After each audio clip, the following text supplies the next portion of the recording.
In the climate-controlled vault of the Ashmolean Museum in Oxford, resting behind reinforced glass, sits a four-sided clay prism barely 8 inches tall. Its surface is covered entirely in cuneiform script, thousands of wedge-shaped impressions pressed into wet clay nearly 4,000 years ago. The object is catalogued as AN 1923.444, though most scholars know it simply as the Weld Blundell prism. If you could hold it, you'd feel the weight of fired clay in your palm, cool and slightly rough. The incisions catch the light at angles, creating shadows within shadows. But there's something else you might feel, something the museum label doesn't mention. This small object contains a claim so extraordinary that we've spent a century trying to explain it away. Near the very top of the prism, where the scribe began his careful work, appear these words in Sumerian: after the kingship descended from heaven, the kingship was in Eridu, not established, not claimed, not seized, descended. The conventional interpretation treats this as ancient propaganda, early kings claiming divine sanction to legitimize their rule. A metaphor, poetry, the sort of thing primitive people believed before they understood political philosophy. And yet the Sumerian scribes were remarkably precise in their language. They had different words for inheritance, conquest, appointment, and transfer of power. They chose descended with the same care a modern legal document chooses bequeath over give. What if we've been reading this wrong? What if the Sumerians weren't describing how kings claimed divinity, but rather documenting a specific procedure, a system for transferring cosmic authority that was already ancient when they first carved it into clay? Before you dismiss this as fringe speculation, consider what the texts themselves actually say, not what we assume they mean, not what fits our modern understanding of how civilizations develop. What they say, because the Sumerians left us something remarkable, not just stories about divine kingship, but what appear to be procedural manuals, instructions, protocols for maintaining something they believed had been entrusted to humanity from somewhere else, sometime before. Over the next hours, we're going to examine the evidence they left behind. Real tablets with catalogue numbers, excavated structures with measurable dimensions, linguistic patterns that don't quite fit our theories about political evolution. We'll present what mainstream scholarship says, and we'll explore what that scholarship struggles to explain. You'll hear the evidence. You decide what it means. If you're listening to this in the quiet hours, wherever you are in the world, drop a comment about your location and the time. There's something fitting about contemplating ancient mysteries while the modern world sleeps. The Sumerians believed certain knowledge was best transmitted in stillness. Let's begin where they began, not with the invention of kingship, but with its descent. When the sky touched earth, the land between the Tigris and Euphrates rivers has been inhabited for over 10,000 years, but something changed there around 4500 BC. Villages that had existed for millennia began reorganizing themselves into something new. By 3500 BC, the world's first cities rose from the marshlands of southern Mesopotamia: Uruk, Ur, Eridu, Lagash. These weren't just large settlements, they represented a fundamental reorganization of human society into something that hadn't existed before. Or had it? The Sumerians themselves would have disagreed with that chronology. According to their own records, everything important had already happened. The cities they built weren't innovations, they were reconstructions. The knowledge they possessed wasn't discovered, it was remembered. And kingship, that organizing principle that would spread from Mesopotamia across the ancient world, didn't evolve from tribal chieftains. It came from somewhere else. The Weld Blundell prism, which we encountered in the vault, is the most complete version of a document known as the Sumerian King List. Multiple copies of this text have been found, suggesting it was considered important enough to reproduce and preserve across generations. The oldest fragments date to around 2100 BC, but the events they describe reach back thousands of years earlier into a time the Sumerians called before the flood. When you read the king list in translation, the opening section is jarring. It begins not with the founding of cities or the rise of agriculture, but with a simple declaration: kingship existed before anything else we would recognize as civilization. The text states this as fact, not myth. After kingship descended from heaven, it was first established in Eridu, the oldest city according to Sumerian tradition, sacred to the god Enki. Then come the names. Alulim ruled as king in Eridu, his reign 28,800 years. His successor Alalgar ruled 36,000 years. 8 kings in 5 cities before the flood, each reigning for tens of thousands of years. Then the flood swept over the land. After the flood, kingship descended from heaven once more, this time to Kish. Mainstream scholarship has several explanations for these impossible reign lengths. The numbers may be symbolic, representing not individual rulers, but dynasties or entire cultural periods. The Sumerian numerical system used large units: Sars 3600 year, Ners 600 year, Soses 60 years, which could indicate these weren't meant as literal historical records, but as mythological time. Some scholars suggest the antediluvian section was added later, a fictional prologue to give antiquity and divine sanction to historical kings.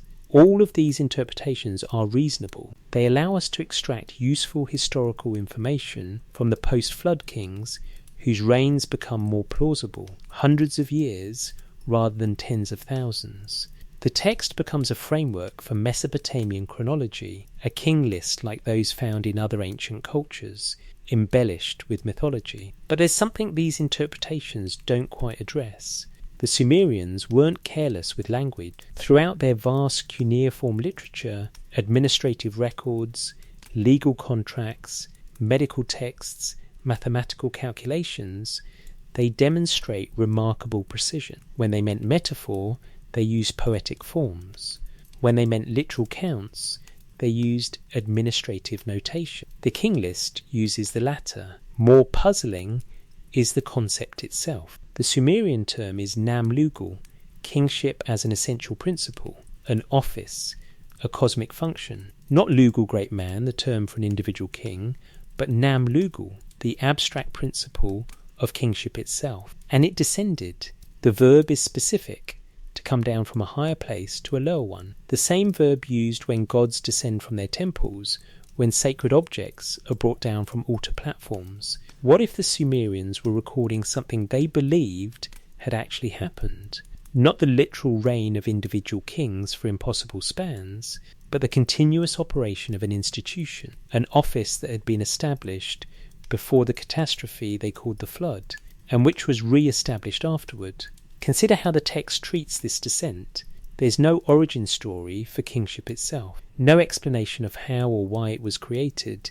It simply exists, like a natural law, and it moves from place to place, from heaven to Eridu, then, after the flood, from heaven to Kish. Later passages describe how kingship was taken from one city and was brought to another, transferred like an office, not invented anew. This procedural language appears throughout Sumerian religious texts. The me, a concept we'll explore in depth shortly, are described the same way, not created by gods, but possessed by them, transferable, able to be stolen, gifted, or lost. When the goddess Inanna acquires the me from Enki in one famous myth, the text doesn't describe her inventing new powers. She obtains existing ones, already defined, already functional. If we take the Sumerian perspective seriously, even provisionally, we're looking at a radically different understanding of civilization's origins. Not a gradual evolution from simple to complex, from chieftain to king to god-king. Instead, a recovery, a restoration of something that had existed before, was lost in catastrophe, and was carefully reconstructed according to preserved knowledge. The text says the flood swept over the land. Then, without explanation, kingship descended again, not reinvented, not evolved from the survivors, descended, as though whatever source provided it originally was still operating, still able to transmit this cosmic function to Earth. Archaeological evidence confirms that something profound happened in Mesopotamia's development. The Ubaid period, 55-4000, shows gradual cultural development, pottery styles, settlement patterns, agricultural techniques. Then, suddenly, the Uruk period, 4300, explodes with innovations that appear nearly simultaneously: the wheel, the plough, monumental architecture, complex administration, and most significantly writing. These aren't incremental improvements. They represent a comprehensive system of civilization appearing in a remarkably short span. The standard explanation is that these innovations were interconnected. Success in agriculture created surplus, surplus enabled specialization, specialization led to cities, cities required administration, administration demanded record keeping. A logical chain, and yet the Sumerians, when they told their own story, described it differently. They said the me, the complete set of civilized arts and offices, already existed. They had been preserved. The work wasn't invention, it was remembering. The king list names Eridu as the first city to receive kingship.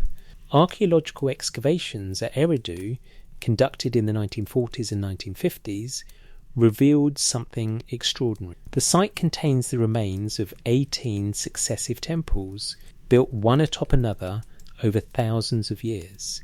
The earliest, a small shrine from around 5000 BCE, is already sophisticated in design, oriented according to precise alignments, constructed with knowledge of materials and engineering. Each successor temple rebuilt in exactly the same orientation, following the same essential plan, just larger and more elaborate.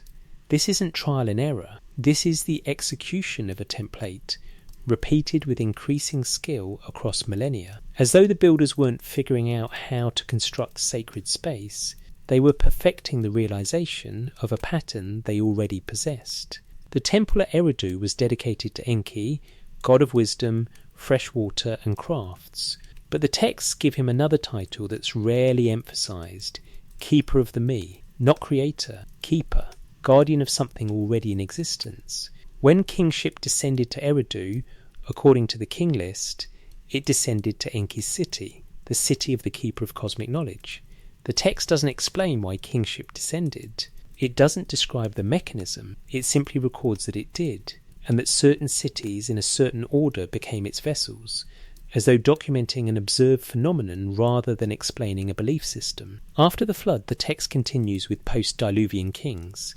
Their reigns are still improbably long, hundreds or thousands of years, but they decrease gradually, approaching historically verifiable ranges. As the list progresses toward names we can confirm from other sources. Gilgamesh appears on the list, described as the fifth king of Uruk's first dynasty after the flood, ruling for 126 years. We found his name in administrative texts.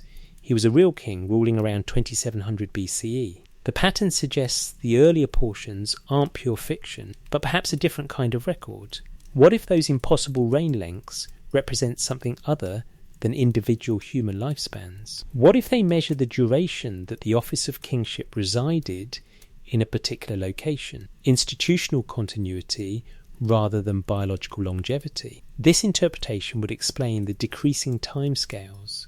As cities became more politically unstable, as conflicts between city-states intensified, kingship, understood as legitimate cosmic authority, transferred more frequently. The office itself remained constant. Its vessels changed. The Sumerians developed sophisticated administrative systems to track everything: grain stores, labour hours, temple offerings, trade goods. They were accountants before they were poets. When they recorded kingship descending from heaven, they used the same sober archival tone they used for commodity receipts. What were they accounting for? The question sits there in the cuneiform, pressed into clay and fired hard, after the kingship descended from heaven. Not after kings claimed divine right. Not after rulers declared themselves chosen by gods. After a thing that exists independently, Kingship itself, Nam-Lugal, the cosmic office, moved from one realm to another. The Sumerians knew their texts would be read by future generations. They believed in the importance of accurate record keeping for continuity across time. When they placed this claim at the very beginning of their most important historical document, they were establishing the foundation for everything that followed, everything they built, everything they preserved, everything they carefully transmitted to successor cultures that would carry forward the concept of divine kingship. Akkadians, Babylonians, Assyrians, Persians, and eventually every kingdom that claimed cosmic sanction for earthly rule, all tracing back to that moment recorded on the Weld Blundell Prism, when something called kingship came down from somewhere called heaven, and the history they knew how to measure began. The keeper's burden. The Sumerian language operates differently from English. It's an agglutinative language, building meaning through the combination of separate meaningful elements rather than inflection. This linguistic structure reveals how the Sumerians categorized their world, including the concept at the heart of our investigation. When we translate Lugal from cuneiform, we render it as king. The term literally means great man. Lu plus gal. It refers to an individual holding a position, a person. But the texts that discuss kingship's descent from heaven don't use this term. They use Nam-Lugal. The prefix Nam is critical. It transforms a word from describing a person into describing an abstract principle or essential quality. Nam-Lugal isn't a king, it's kingship itself, the state or essence of being king, the office abstracted from any individual who might occupy it. This isn't a subtle distinction, it's fundamental to how the Sumerians understood authority. A Lugal could die. The Nam-Lugal continued. A Lugal could be overthrown. The Nam-Lugal could only be transferred. Multiple Lugals might claim power simultaneously. Only one could legitimately hold Nam-Lugal at a given time. Dozens of tablets from various Sumerian cities contain variations on this phrase. Kingship was taken from, or kingship was brought to. The verb choices are transactional, physical, not leadership shifted or power changed hands, which would suggest a natural political process. The language describes movement of a thing. In administrative texts, we see similar language used for sacred objects. The royal insignia, temple treasures, divine standards, these moved with care and ceremony. They could be captured, gifted or reclaimed. They carried authority independent of who currently possessed them. You didn't create a new throne of Enlil. You inherited the existing one, or you took it, or it was given to you. What if Nam-Lugal operated the same way? What if the Sumerians understood kingship as something that existed independently, could be bestowed or withdrawn, and carried legitimacy through its origins rather than through human agreement? This would explain a puzzling pattern in Sumerian royal inscriptions. When kings describe their authority, they rarely claim to have seized power through their own strength or wisdom. Instead, they describe being chosen, called, or entrusted. King Gudea of Lagash, ruling around 2144-2124 BC, left numerous inscribed statues and cylinders. In every one, he frames his kingship not as achievement, but as assignment. The gods didn't make him powerful, so he could become king. They gave him kingship, and that gift made his actions legitimate. The Gudea cylinders, housed in the Louvre as AO3293 and AO3295, span over 1,400 lines of carefully inscribed text.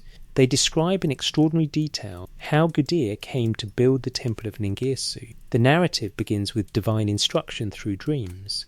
Gudea doesn't decide to build a temple and ask for divine blessing. The decision originates in the divine realm. His role is to execute it properly. Cylinder A describes Gudea's uncertainty about the dream's meaning. He consults with the goddess Nanshi, who interprets the vision. The god Ningirsu has chosen Gudea to build his house, not because Gudea is powerful, not because he's wealthy, but because he has been selected for this function. Gudea's response isn't pride, it's anxiety about executing the task correctly. He asks repeatedly for specifications, measurements, proper materials. The text catalogues these requirements with technical precision: specific types of stone from specific locations, timber from distant mountains. The foundation must be laid according to exact procedures. The dimensions follow a revealed pattern. This isn't a king deciding to impress his people with monumental architecture. This is an administrator receiving a blueprint and working to implement it faithfully. What emerges from the Gudea cylinders is a portrait of kingship as function rather than status. Gudea possesses Nam Lugal, which means he has the authority and obligation to maintain the proper relationship between his city and the divine realm. Building the temple isn't a royal prerogative, it's a royal duty, defined not by Gudea's will, but by his office. This concept appears across Sumerian literature. In hymns dedicated to kings of the third dynasty of Ur, 2112-2004, the rulers are praised not for conquering or innovation, but for fulfilling their cosmic role. King Shulgi, who ruled for 48 years, left behind dozens of royal hymns. One of the most complete, known as Shulgi B, and preserved on tablets including CBS 7076 at the University of Pennsylvania Museum, spans over 350 lines. Shulgi doesn't describe himself as supreme authority making decisions. He describes himself as the one who properly executes divine decisions. He maintains roads so that communication across the realm remains stable. He ensures justice so that social order reflects cosmic order. He performs rituals at the correct times in the correct manner. His legitimacy derives not from his abilities, but from correctly performing the functions of Nam Lugal. A particular passage is revealing. Shulgi states that Enlil has given him the me of kingship, not created them for him, not taught them to him, given them to him, transferred existing attributes or procedures from divine possession to human custody. The term me appears across thousands of Sumerian texts, yet its precise meaning remains somewhat elusive to modern scholarship. Me are usually translated as divine powers or cosmic attributes, but these translations may be too abstract. In the texts, me behave like objects. They can be held, carried, stolen, and transferred. They're countable. Texts enumerate specific me, and they're functional. Each me enables specific capabilities or operations. One of the most famous Sumerian myths, Inanna and Enki, centers entirely on the transfer of me. The goddess Inanna travels to Eridu, to the temple of Enki, the keeper of cosmic knowledge. She gets Enki drunk during a banquet, and in his intoxicated generosity, he gives her over 100 me. The text lists them: kingship, priestly office, truth, counsel, judgment, musical instruments, crafts, weapons, even betrayal and lamentation, a comprehensive toolkit of civilization. Enki doesn't create these me during the banquet. He already possesses them. Inanna doesn't develop them, she acquires them. When Enki sobers and realizes what he's done, he sends servants to retrieve the me before Inanna reaches her city of Uruk. The text describes a chase, with Inanna's boat pursued across the marshlands.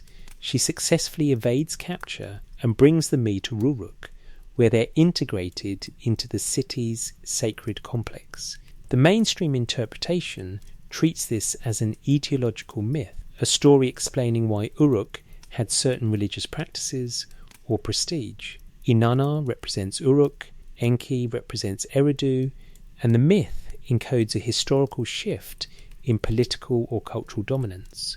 But the text itself doesn't read like allegory. It describes specific me by name as discrete transferable elements. When Inanna receives them, they're presented in groups. He gave her the high priesthood. He gave her the throne. He gave her truth. He gave her the descent into the underworld and the ascent from it.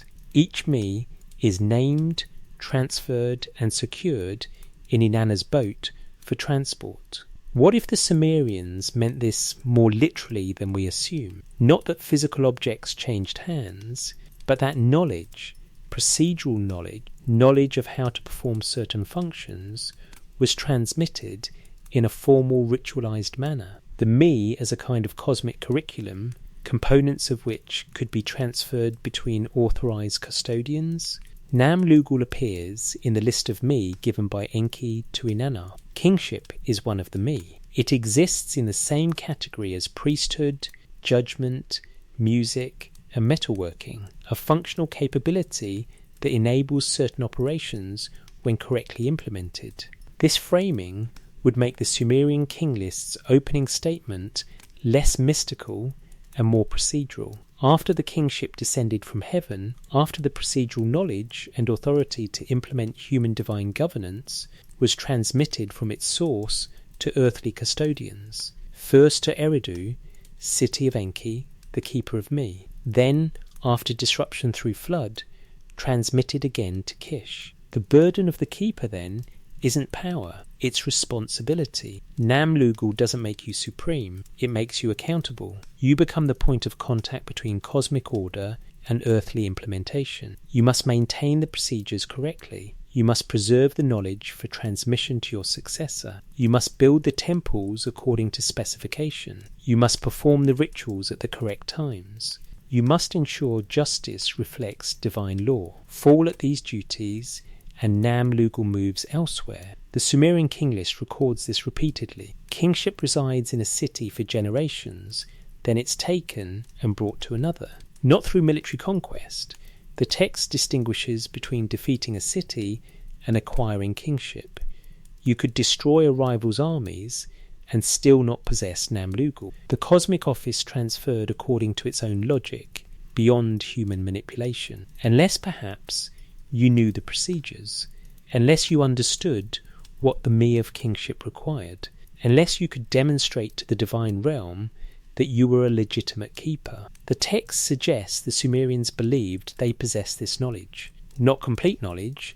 Many hymns acknowledge the inscrutability of divine will, but operational knowledge, enough to maintain the system, enough to preserve what had been entrusted to them. From where? The texts don't say. From heaven, always heaven. But heaven as a location, not a spiritual state. Heaven as the source realm from which Nam-Lugal descended, first before memory in the days of the early kings, then again after the flood.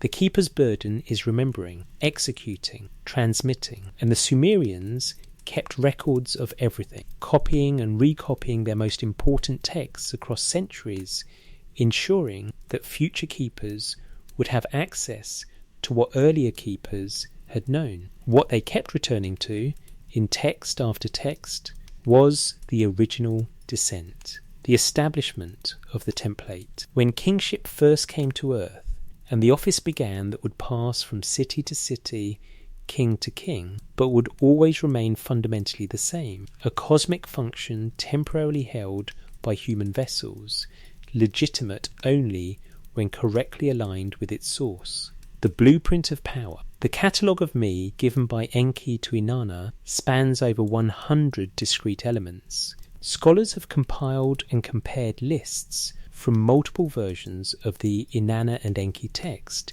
which exists in fragmentary form across several tablets from different periods. The core narrative remains consistent.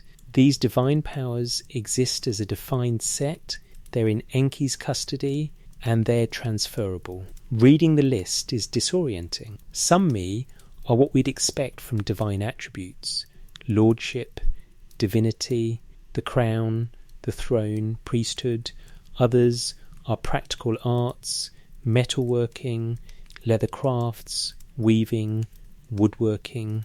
Still others seem procedural or conceptual: truth, counsel, judgment, decision-making. Some are disturbing: destruction of cities, lamentation, fear. The list doesn't distinguish between what we'd call religious, technological, social, or destructive myth. All exist in the same ontological category. All are necessary components of what the text calls civilization, and all, according to the myth, originated together in Enki's temple in Eridu, where they were guarded and maintained until Inanna acquired them for Uruk. Mainstream scholarship interprets this as Sumerian theological speculation about the nature of culture. The me represent their analysis of what makes civilization function, both its constructive and destructive elements catalogued with characteristic thoroughness. The myth itself serves to explain Uruk's prominence and Inanna's importance in the pantheon. This interpretation is reasonable. The Sumerians clearly engaged in sophisticated abstract thinking about social organisation, as evidenced by their elaborate legal codes, administrative structures, and religious institutions. The me could represent their attempt to categorise and understand the components of their own culture. But there's a persistent oddity in how the texts treat me. They're never described as concepts that gods embody or principles gods represent. They're described as things gods possess. The distinction matters. Zeus embodies thunder. Enki possesses the me of divination. Inanna embodies love and war. She possesses the me of kingship and the throne. When Inanna steals the me, Enki's servants chase her to retrieve them before she reaches Uruk. The text describes specific attempts at specific locations. At the first stopping place, the Enkum approaches, a priest servant of Enki. Inanna's vizier Ninshuba protects the boat.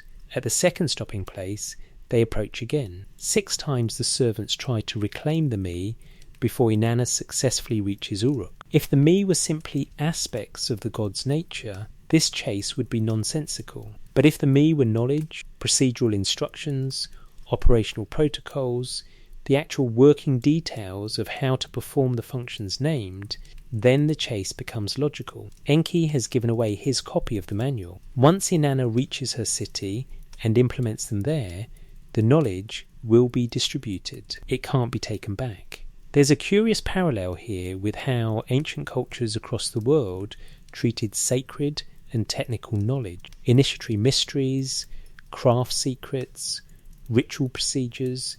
These were often understood as discrete packages of knowledge that could be transmitted only to properly prepared recipients. The transmission itself was formalized, witnessed, and recorded. Once transmitted, the knowledge could be passed forward, but couldn't be erased from those who'd received it. The me of kingship appears early in Enki's gifts to Inanna. He gave her the high priesthood. He gave her godship. He gave her the exalted and enduring crown. He gave her the throne of kingship.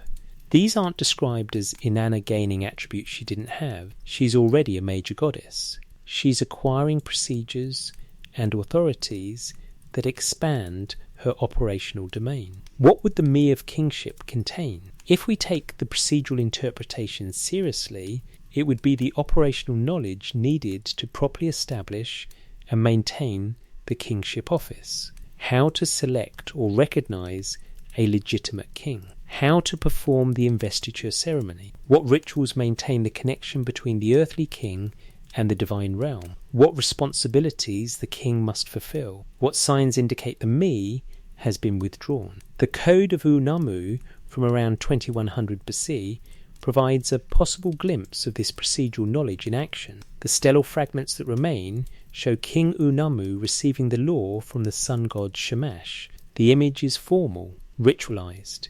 Shamash extends his hand holding a rod and ring, symbols of divine authority and justice.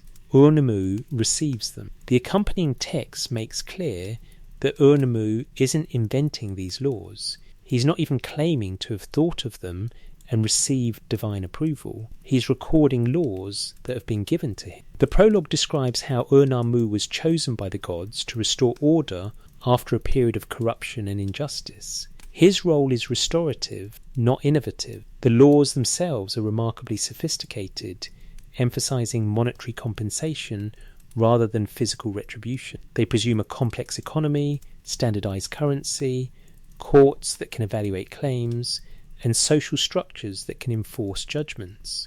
This isn't primitive tribal justice.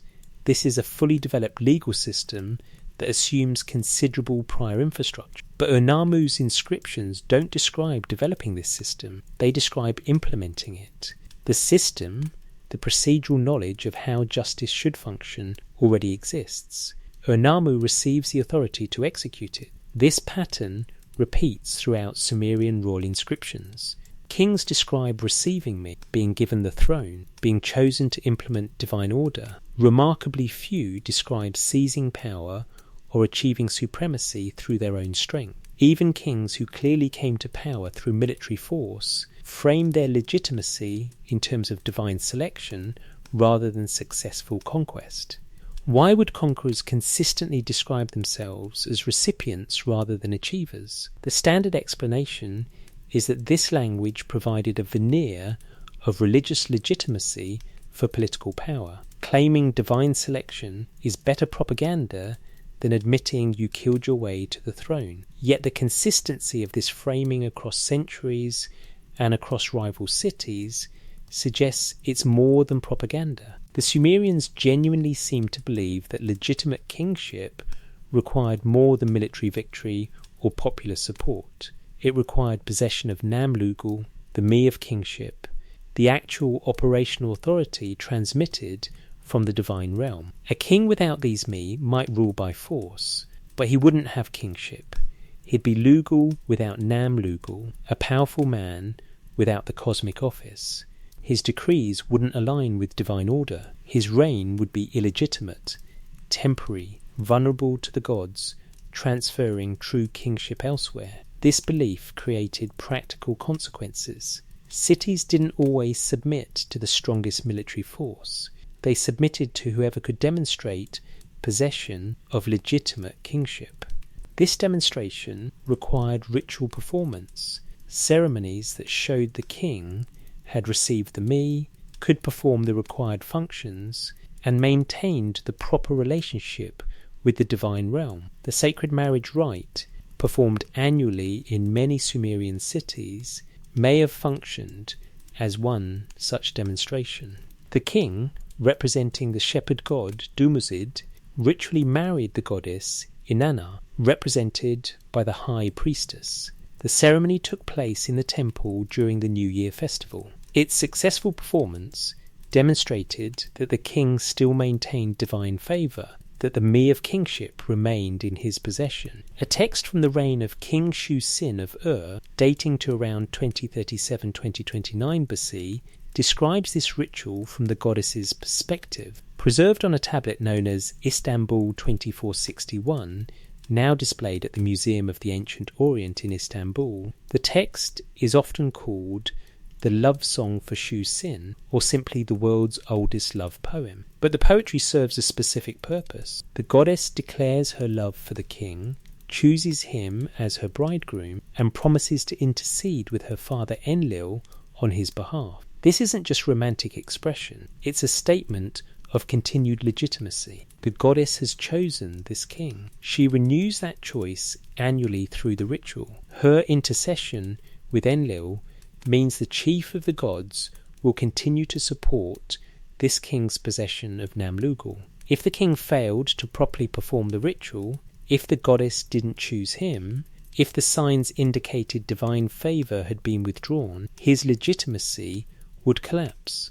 Not because the people would overthrow him, but because the cosmic office he held would be understood as having departed. He might retain physical power, but he'd have lost kingship itself. The Sumerians took this seriously enough to record successful performances and interpret failures. When cities fell to external conquest or internal rebellion, the texts sometimes describe this as kingship departing. The gods had withdrawn Namlugal. They'd given it elsewhere. The former king, no matter how powerful he'd been, no longer held the office.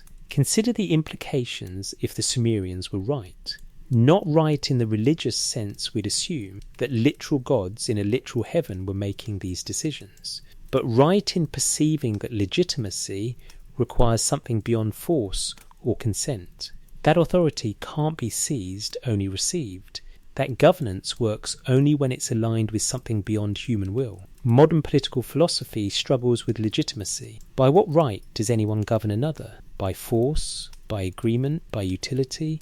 The Sumerians would have found these answers insufficient. Force creates temporary compliance, not order. Agreement can be withdrawn. Utility changes with circumstances. True legitimacy, they believed, came from alignment with cosmic order, with the fundamental structures of reality itself. Nam-Lugal was the mechanism of that alignment.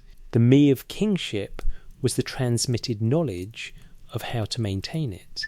And the entire system rested on the claim that this knowledge had been given to humanity from elsewhere in the distant past and had been preserved through careful custody and transmission ever since. Whether that claim is true or delusional or metaphorical is secondary to recognizing what the Sumerians believed they were doing. They weren't inventing political structures and then claiming divine sanction. They were attempting to preserve and correctly implement a system they believed predated them. Their elaborate rituals weren't primitive superstition. They were quality control procedures to ensure the system continued operating as designed. Every temple built according to Enki's specifications. Every law code received from Shamash's hand. Every sacred marriage performed at the proper time. Every king's hymn describing not his achievements, but his faithful execution of cosmic function. All of this was documentation of a system in operation, maintained by keepers who understood themselves as transmitters of inherited knowledge rather than inventors of novel practices. The blueprint of power, in their understanding, hadn't been drawn by human hands. It had been given. Their responsibility was preservation. Corruption of the blueprint, innovation, departure from tradition, failure to perform the procedures correctly would break the alignment. Kingship would depart. The gods would choose another vessel. So they kept copying the texts, memorizing the procedures, training scribes in the proper forms, building temples to exact specifications, recording everything so that if catastrophe came again as it had with the flood, the next generation would still have access to what had been given. What exactly had been given? The texts say, the me. Over 100 distinct elements of civilization, all together, all functional, already complete, not developing over time, not evolving from simple to complex, present as a system, transferred from divine custody to human implementation. Enki held them in Eridu until Inanna acquired them for Uruk.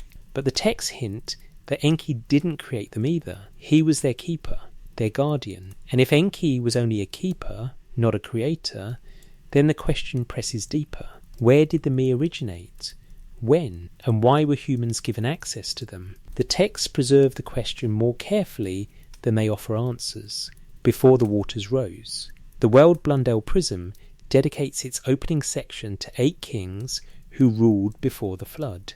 The precision is striking, not in ancient times before memory, but specifically before the flood, an event treated as a chronological marker dividing history into 2 distinct periods.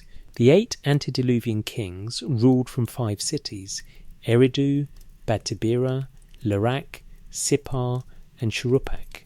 The names are significant. These cities appear in other Sumerian texts as the oldest urban centres, the places where civilization first took form. And the list concludes, then the flood swept over. After the flood, kingship descended from heaven once more, this time to Kish. The structure suggests a cycle. Kingship descends, it establishes in Eridu, it transfers through the antediluvian cities. Catastrophe disrupts the system, kingship descends again, it establishes in Kish, it transfers through post-diluvian cities. The pattern continues through observable history. Those reign lengths, though, Elulim, 28,800 years, Alulgar, 36,000 years, the total span of all 8 pre-flood kings, 241,200 years. These numbers don't fit with human biology, human history, or geological timescales that would allow for a literal global flood. The conventional scholarly approach is to recognize these as mythological prologue.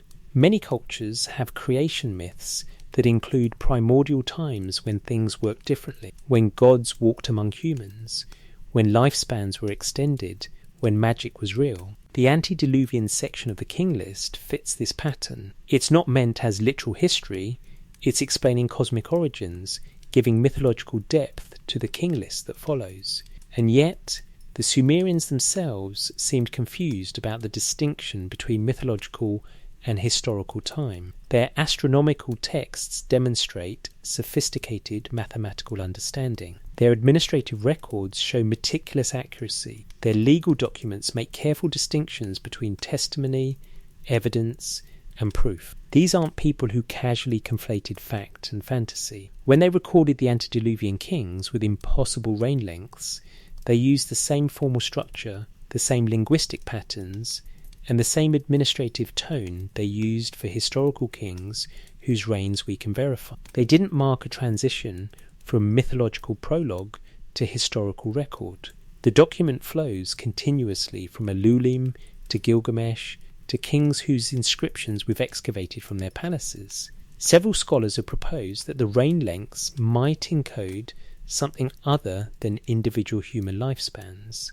The numbers are consistently divisible by 60, the base of the Sumerian numerical system. They're expressed in specific mathematical units: SARS 3600, NERS 600, SOS 60. This mathematical regularity suggests the numbers might be symbolic, perhaps astronomical cycles, perhaps dynasty lengths, perhaps something else we haven't decoded.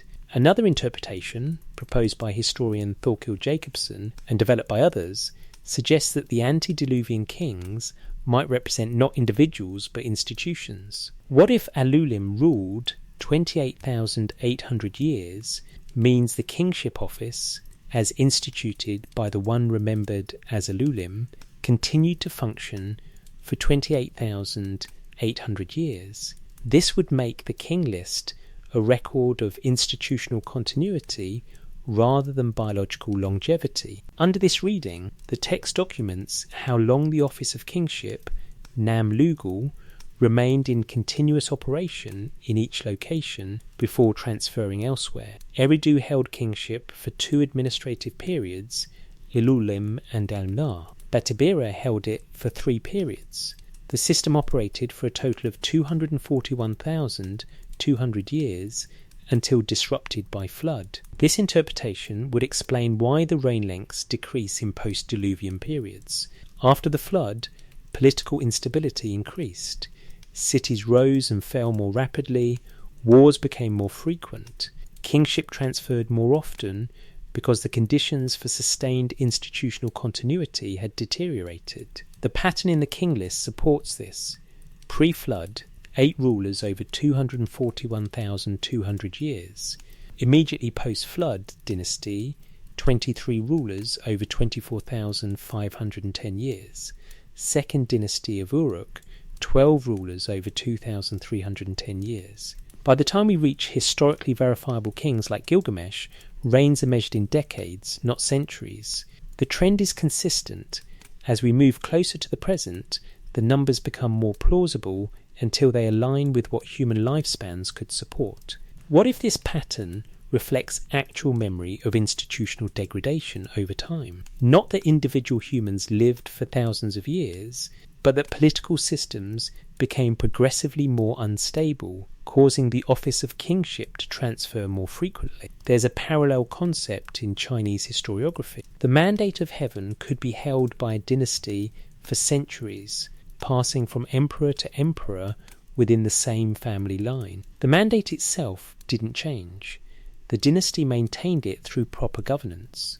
When governance failed, the mandate transferred to another family. The Zhou dynasty claimed the mandate for over 800 years. The concept of continuous authority operating through successive vessels isn't foreign to human political thought. What makes the Sumerian version unique is the claim about origin. The mandate of heaven was a Chinese development, a philosophical framework created to explain and legitimize political change. Nam Lugal, according to the Sumerian texts, wasn't developed. It descended. It existed before the cities that housed it, before the flood that disrupted it, before human civilization as we'd recognize it. The Eridu Genesis, preserved on tablet CBS 1673 at the University of Pennsylvania Museum, provides another perspective on the pre-flood period. This fragmentary text, dating to around 1600 BC, but recording far older traditions, describes the creation of humans, the establishment of cities, and the gods' decision to send the flood. The tablet is frustratingly damaged. Large sections are missing, but what remains is revealing. The text describes 5 cities being established before the flood: Eridu, Bad Tibira, Larak, Sippar, and Shuruppak, exactly the 5 cities named in the king list's antediluvian section.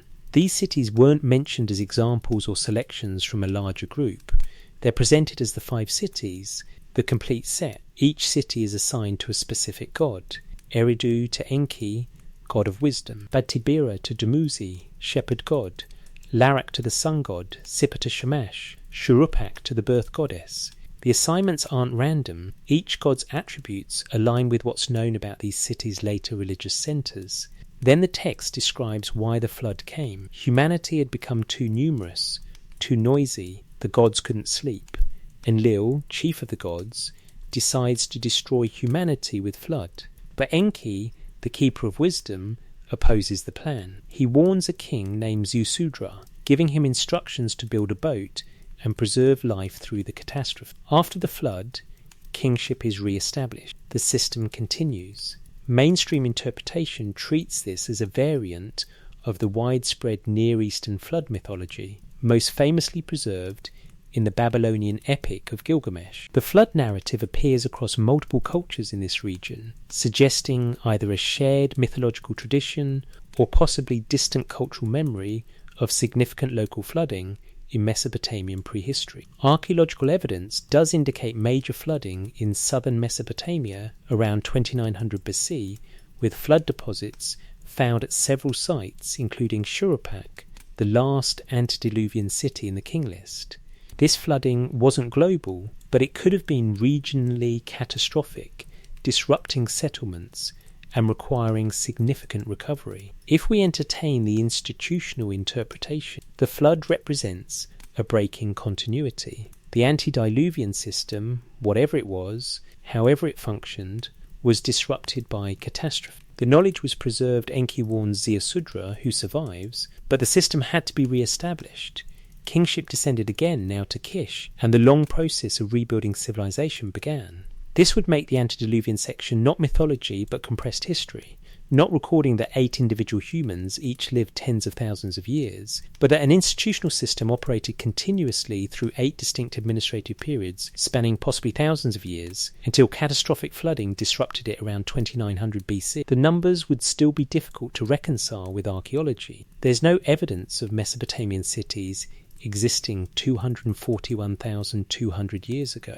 Eridu's earliest temples date to around 5000 BC. But what if the numbers were systematically inflated, perhaps through some mathematical transformation we don't understand, and what they're preserving is relative chronology rather than absolute dates? The antediluvian period was very long. It encompassed multiple distinct phases, the 8 reign. It ended with catastrophic flooding that required rebuilding. This reading would make the Sumerian king list function similarly to genealogies in other ancient texts. Not precise chronologies, but frameworks for understanding historical depth and continuity. The numbers communicate this is old, this came first, this was disrupted, this was restored. But there's still that opening phrase, after the kingship descended from heaven, not after kingship was established or after the first king arose.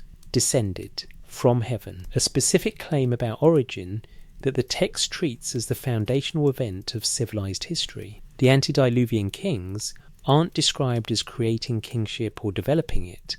They're described as ruling within a system that already existed when they received it.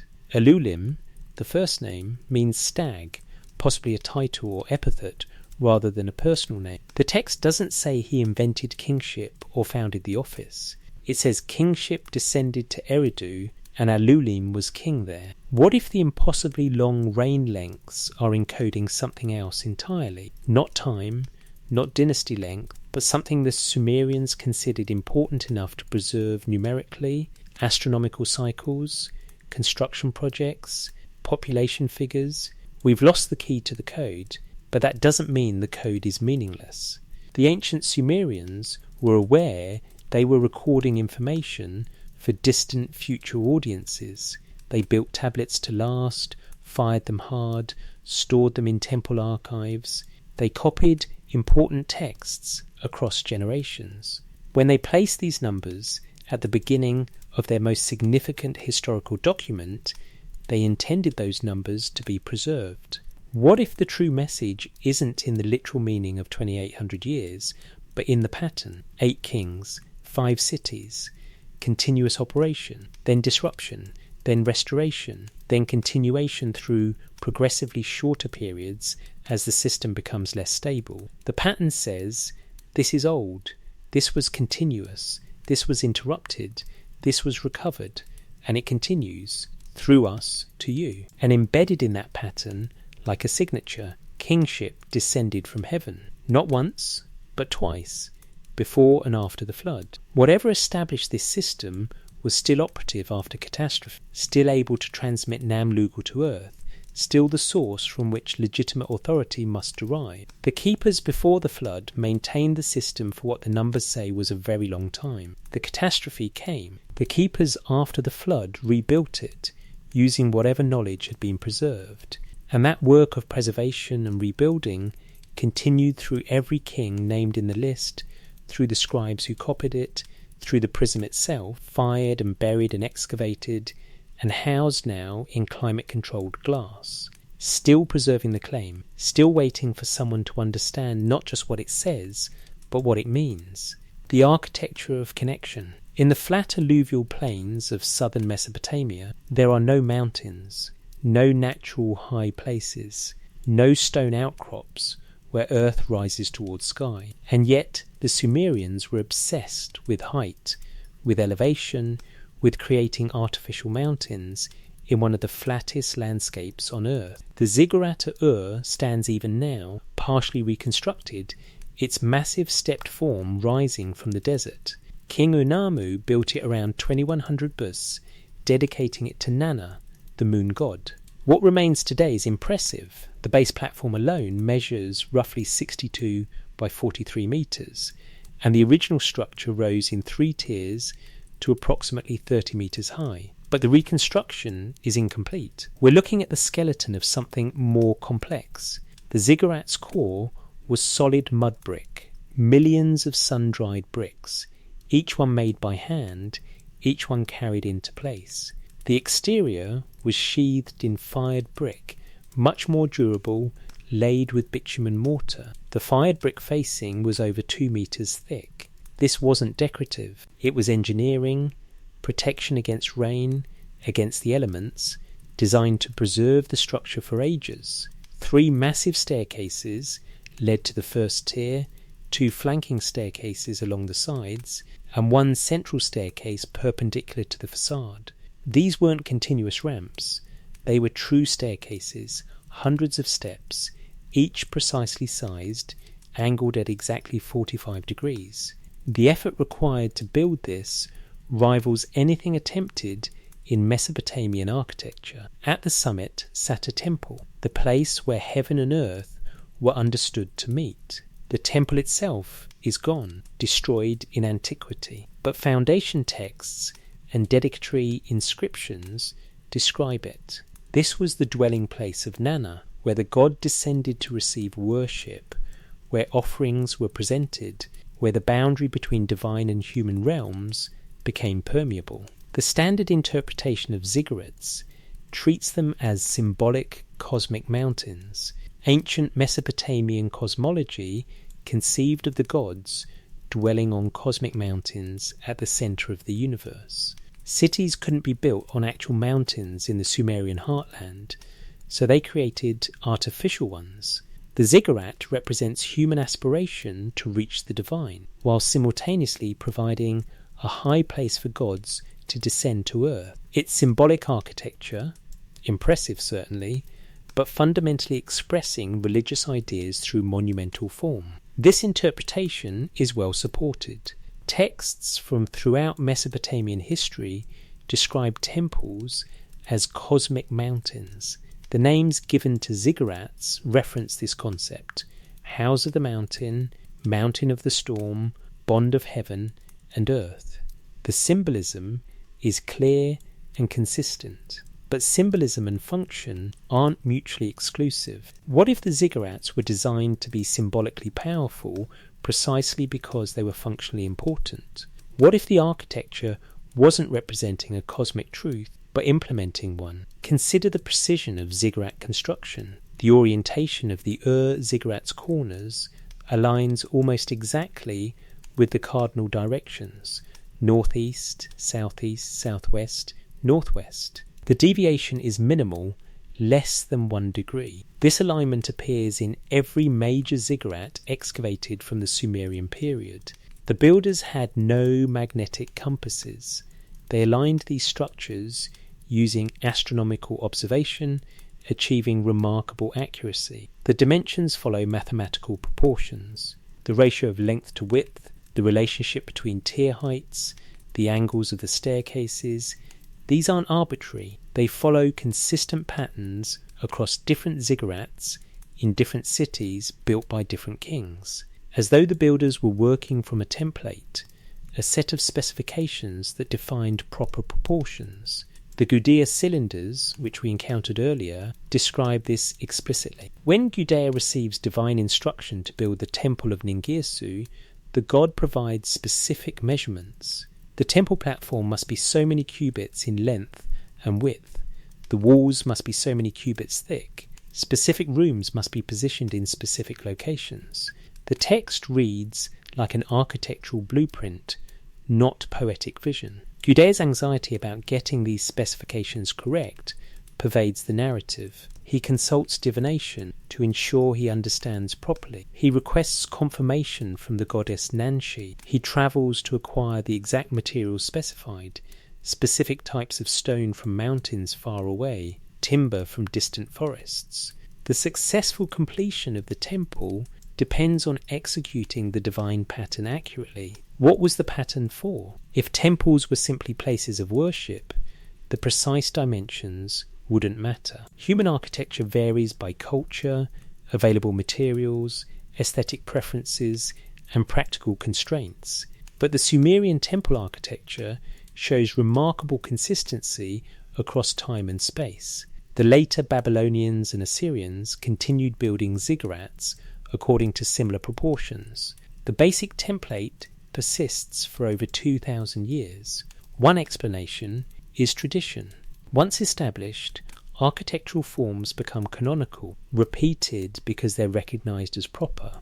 This happens in all cultures, but the Sumerian texts frame the continuity differently. They don't describe copying tradition, they describe executing received specifications. The temple as bond between heaven and earth takes on different implications if we consider it functionally rather than symbolically. A bond isn't just a connection, it's something that holds together, that maintains relationship under stress. If the temple architecture was understood as actually implementing the connection between divine and human realms, then building it correctly would be critical to maintaining that connection. The summit temple served specific ritual purposes. Offerings were presented there. Specific ceremonies occurred at specific times. Astronomical observations were conducted from these high platforms. Many temples had astronomical functions, tracking solstices, equinoxes, and planetary movements. The temple staff included scribes who recorded celestial observations, calculated calendars, and determined auspicious dates for royal activities. What if the architecture was designed to support these functions? The elevation providing clear lines of sight for astronomical observation, the orientation aligning with celestial movements, the precise proportions creating acoustic properties that enhanced ritual chanting, the structure serving as an astronomical observatory, ritual centre, and administrative hub simultaneously. This would make ziggurat architecture a technology not in the narrow modern sense of mechanical devices, but in the broader sense of purposefully designed systems for accomplishing specific goals.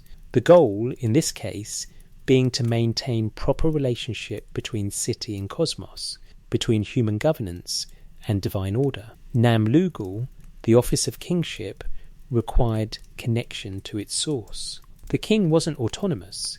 He was a vessel, a conduit. His legitimacy derived from maintained alignment with the divine realm. The temple provided the architecture for that alignment. Consider the sacred marriage rite again, but now in architectural context. The ceremony took place in the temple at the ziggurat summit. The king ascended the massive staircase, a literal elevation from the earthly city to the divine dwelling place. At the summit, he entered the temple where the goddess, represented by the high priestess, awaited. The ritual union occurred in this elevated liminal space, neither fully earthly nor fully divine. The descent afterward completed the circuit.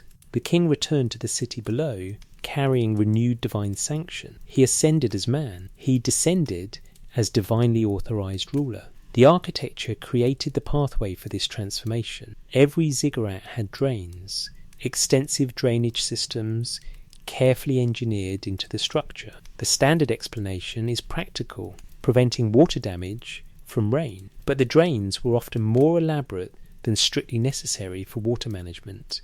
They connected the summit to subterranean spaces at the ziggurat's base, creating a vertical circuit from high place through the structure to underground chambers. Some texts reference the Abzu, the underground freshwater realm, ruled by Enki, being accessed through temples. The connection between celestial heights and subterranean depths, both accessed through the same architectural structure, suggests the temple functioned as axis mundi, the cosmic axis connecting all realms.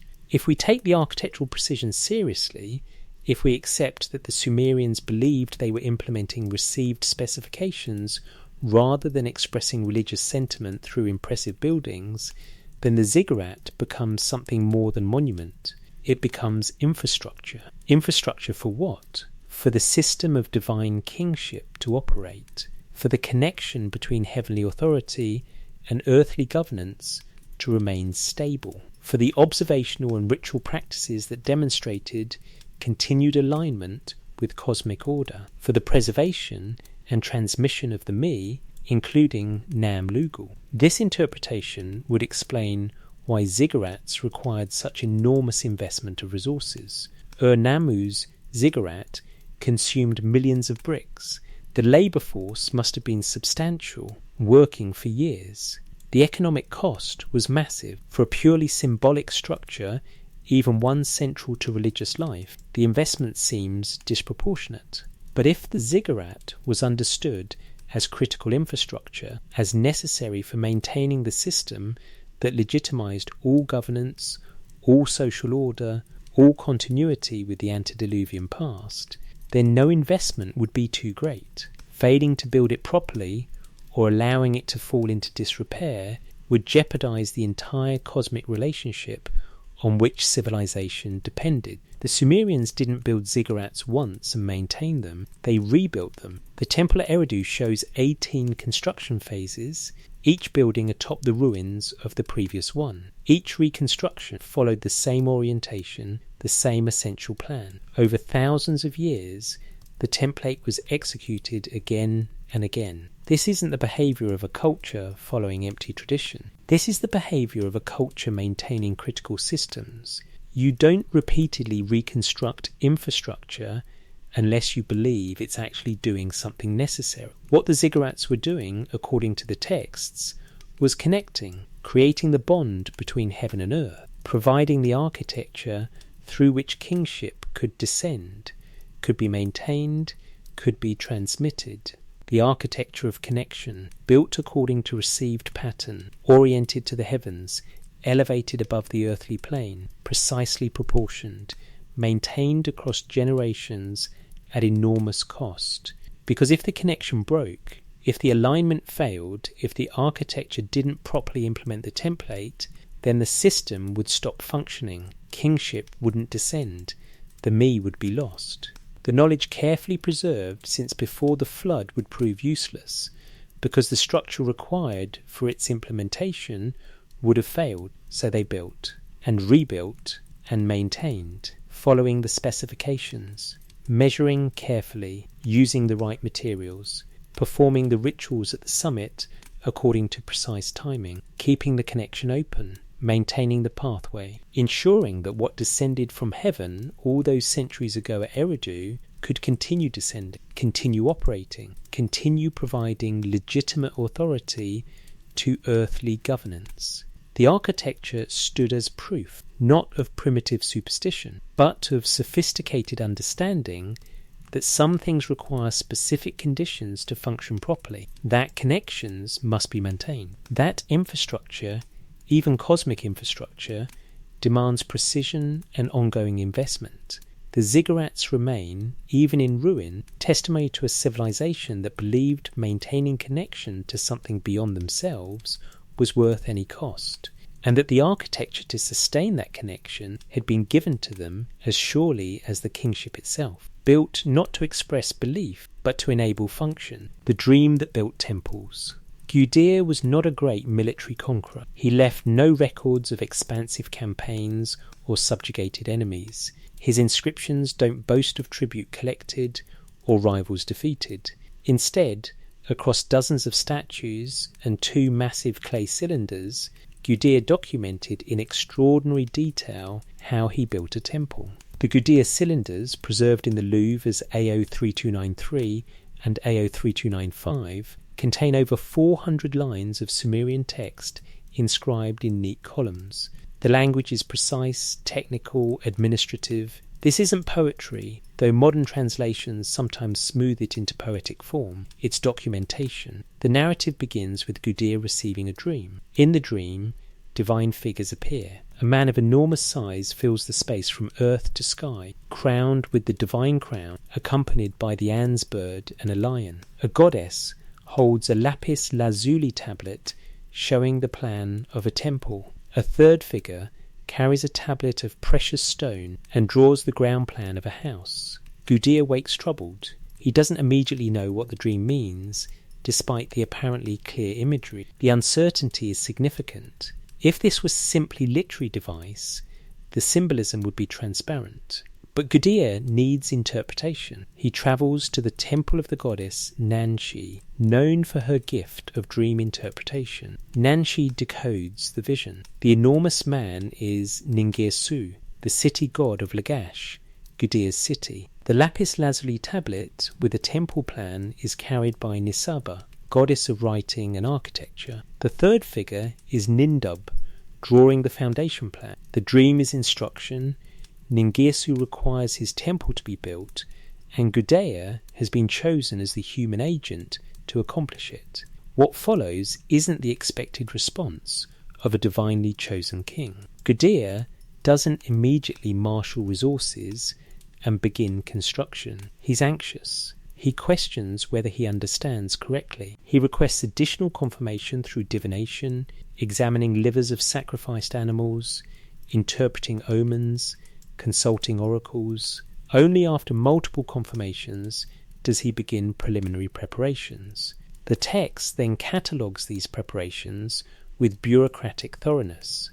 Gudea purifies the city. He proclaims a period of special sanctity. He suspends normal legal actions, no debts collected, no lawsuits pursued, no punishments administered.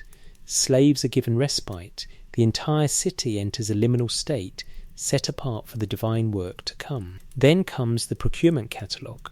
The cylinders list in detail the materials required and where they must be obtained. Cedar wood from the Amanus Mountains, cypress from the Mountain of Cypresses, gold dust from the mountains, silver from Maluha, carnelian from Ethiopia, copper from the ranges of copper, diorite from specific quarries, alabaster from the Alabaster Mountains.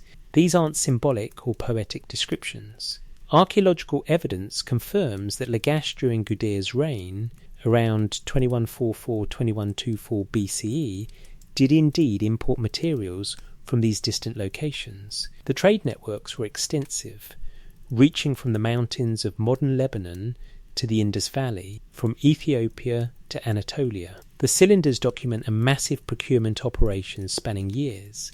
But here's what's curious.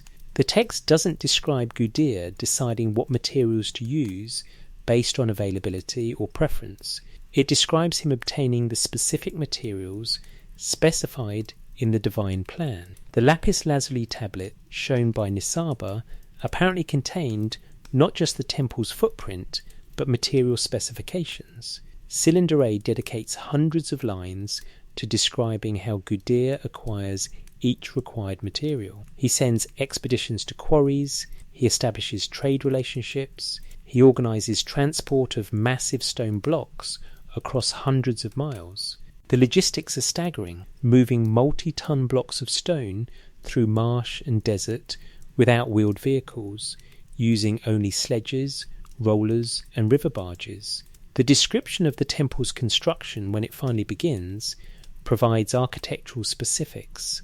The foundation is laid according to precise measurements. The platform rises to a specified height. Walls are built with exact thicknesses. Rooms are positioned according to the revealed plan. Cedar beams are placed at measured intervals. Doorways are positioned to align with celestial observations. The sanctuary is located in the prescribed position with prescribed dimensions. Mainstream interpretation treats the Gudea cylinders as royal propaganda dressed in religious garb. Gudea was ruler of a relatively small city-state during the Gutian period, when centralized power in Mesopotamia had collapsed. He couldn't claim military glory or vast empire. Instead, he claimed piety. His legitimacy derived from religious devotion, demonstrated through temple construction. The dream narrative and divine instructions provide religious validation for his rule. This interpretation is reasonable. Many rulers have claimed divine sanction for their authority. The Gudea cylinders serve his political interests by casting him as the god's chosen agent. The elaborate detail about materials and construction demonstrates his wealth and administrative capability while framing these as service to divine will rather than personal ambition. Yet there's something odd about the specificity. If this was simply political propaganda, why document the procurement of materials with such bureaucratic precision? Why list specific mountains, specific types of stone, specific quantities?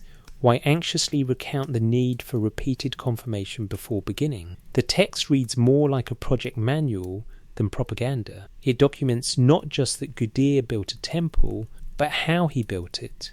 What materials? What dimensions?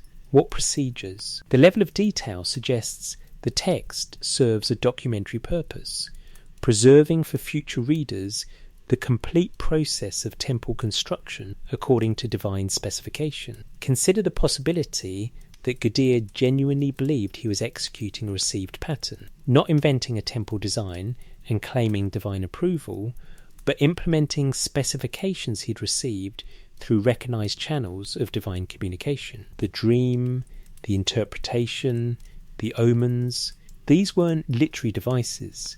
They were the actual procedures through which the divine realm communicated requirements to human executors. If this was the case, then the anxiety makes sense. Gudea had to get it right. Building a temple incorrectly wouldn't just be a construction failure. It would be a failure to properly execute divine instruction, potentially breaking the connection between his city and the cosmic realm, invalidating his kingship, and bringing disaster on his people. The repeated confirmations weren't superstitious caution, they were quality control. Before committing enormous resources to a years-long construction project, Gudea needed to verify he'd understood the specifications correctly. The dream provided the general instruction. Nanshi's interpretation clarified the symbolism, but Gudea still needed to confirm details, exact dimensions, material specifications, construction sequences, ritual requirements. The divination procedures he employed, extispacy animaling, observation of oil patterns in water, interpretation of astronomical signs, these weren't primitive superstition. They were the recognized technical procedures for receiving detailed information from the divine realm. The Sumerians and later Mesopotamian cultures developed sophisticated divination systems with standardized interpretation manuals. Extispacy particularly was treated as a technical skill. with specialist priests trained in reading patterns according to detailed catalogues of omens. From their perspective, divination was communication technology. You couldn't simply ask the gods questions and receive verbal answers. Communication required specialized procedures and trained interpreters, but it was still communication, functional, informational, serving practical purposes. Gudea used these communication channels to receive and verify the temple specifications. Then he executed them with the full resources of his state. The result, according to the cylinders, was a structure that properly housed the divine presence. Ningirsu entered his temple. The connection was established. Gudea's kingship was validated through successful implementation of divine instruction. The text concludes with Ningirsu blessing Gudea and the city. The god pronounces prosperity over Lagash. Order is established. Justice prevails. The city flourishes. These blessings flow not from the gods arbitrarily favouring Gudea, but from Gudea successfully completing the work he was assigned. This pattern, divine instruction, anxious verification, precise execution, resulting blessing, appears throughout ancient Near Eastern temple-building narratives. King Solomon's temple in Jerusalem, according to biblical account, was built according to patterns shown to David by divine revelation, with exact specifications for dimensions, materials, and furnishings. The construction is described in extraordinary architectural detail, similar to the Gudea cylinders. Across cultures and centuries, the pattern repeats, sacred architecture follows, received specifications. The builders don't design freely. They implement patterns revealed from divine sources. The precision matters. Getting it right enables proper function. What function? The texts consistently describe it as creating dwelling place for divine presence, but perhaps more specifically, creating the conditions under which divine presence can manifest in the human realm. The architecture implements interface between realms that are normally separate. If we take this seriously, if we accept that the builders believed they were implementing functional specifications rather than expressing religious aesthetics, then the precision of temple architecture becomes comprehensible. You don't arbitrarily change specifications for systems you don't fully understand. You execute them as received, even if the reasoning behind certain requirements isn't transparent. Gudea's dream provided the pattern. Nisaba's lapis lazuli tablet showed the plan. Nindub drew the foundation. These weren't metaphors. They were the information delivery mechanism for a construction project that couldn't be successfully executed without accurate specifications. And Gudea documented the entire process, from dream through completion, inscribed permanently in clay, so that future generations would have record not just of the temple's existence, but of how properly to build according to divine pattern. The cylinders remain, the text still legible, preserving Gudea's anxious verification, his meticulous procurement, his precise execution, not boasting of achievement, but documenting faithful implementation of received instruction, as though the most important thing a king could do wasn't conquer or innovate, but correctly execute the cosmic blueprints entrusted to human custody. The marriage that sustained worlds. In the cool darkness of the Museum of the Ancient Orient in Istanbul, a small clay tablet, barely 4 inches across, contains words that have been called the world's oldest love poem. Catalogued as Istanbul 2461, dating to approximately 2000 BC, the text is written in Sumerian cuneiform. Its language is intimate, sensual, full of longing and desire. Bridegroom, dear to my heart, goodly is your beauty, honey sweet.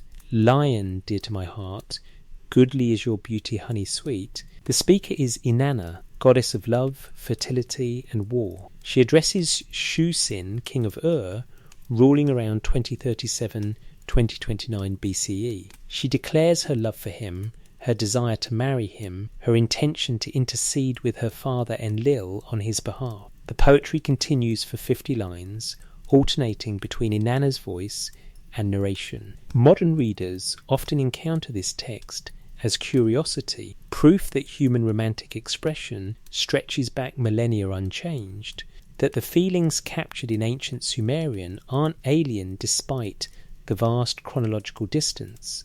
Love is love across time and culture. But the text wasn't composed for private expression. It was a ritual script. The sacred marriage rite, called hieros gamos in Greek, occurred annually in major Sumerian cities during the New Year festival. The king, representing the shepherd god Dumuzid, also called Tammuz, ritually married the goddess Inanna, represented by the end priestess or high priestess of the city. The ceremony took place in the temple, typically at the ziggurat summit in the divine dwelling place. The mainstream interpretation treats this as fertility ritual. By enacting the divine marriage, by symbolically ensuring the union of god and goddess, the rite magically promoted fertility in flocks, fields, and human population. The king and priestess embodied cosmic forces whose union maintained abundance. The ceremony served important psychological and social functions,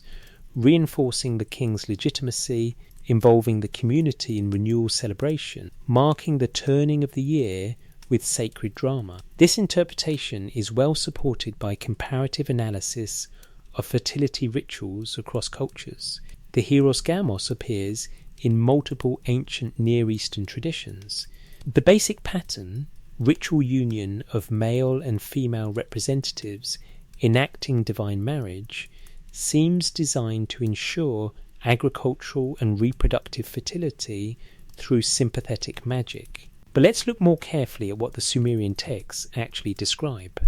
The Istanbul 2461 poem presents Inanna choosing the king, not submitting to him, not being claimed by him, choosing him. Her agency drives the narrative. She declares her desire. She announces her intention to marry him. She promises to speak favourably of him to Enlil, chief of the gods.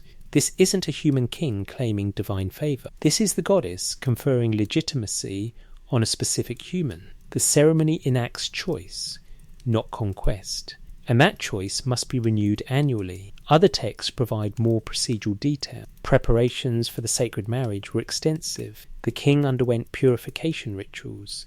The priestess representing Inanna prepared in the temple. The city celebrated with feasting, music, and procession. The king ascended to the temple, literally climbing the ziggurat staircase, elevating himself from the earthly city to the divine dwelling place. In the temple's innermost chamber, prepared as a bridal chamber, the ritual union occurred. What precisely happened is not explicitly described in surviving texts, though scholarly consensus suggests the rite included actual sexual union between king and priestess. Whether this was literal or symbolic is debated, but the texts use concrete physical language rather than obviously metaphorical expressions. After the union, the king emerged. He descended the staircase, returning to the city below. His legitimacy for the coming year was renewed. He had been chosen again by the goddess. He maintained divine favour. His right to rule was confirmed. If the sacred marriage was simply fertility magic, why was it centred on the king? Why did the king's legitimacy depend on annual renewal of this ritual? Other fertility ceremonies existed in Sumerian religious practice, agricultural festivals, offerings at planting and harvest, rituals to ensure multiplication of flocks. None of these required the king's participation. Only the sacred marriage made the king's person central to the rite. The procedural language in texts describing the rite suggests something beyond symbolic fertility magic. The king doesn't just represent Dumuzid, he becomes Dumuzid for the duration of the ceremony. The priestess doesn't just represent Inanna, she is understood as the goddess manifest. The union isn't theatre depicting divine marriage, it's the implementation of divine marriage in earthly realm. This distinction matters. If the rite implements rather than represents, then it's serving a functional purpose in maintaining the system of divine kingship. The annual performance renews the connection between the office of kingship and its divine source. Remember the concept of Namlugal, kingship as a transferable cosmic office. not an inherent attribute of the individual who happens to be king. A Lugal great might possess strength, wisdom, wealth, military power, but he doesn't possess kingship unless Nam-Lugal has been conferred on him, and that conferral requires connection to the divine realm. The sacred marriage may have functioned as annual verification and renewal of that connection. The goddess chooses the king again. She confirms his authorization. She promises to intercede with Enlil to maintain the chief god's support for this king's possession of the cosmic office.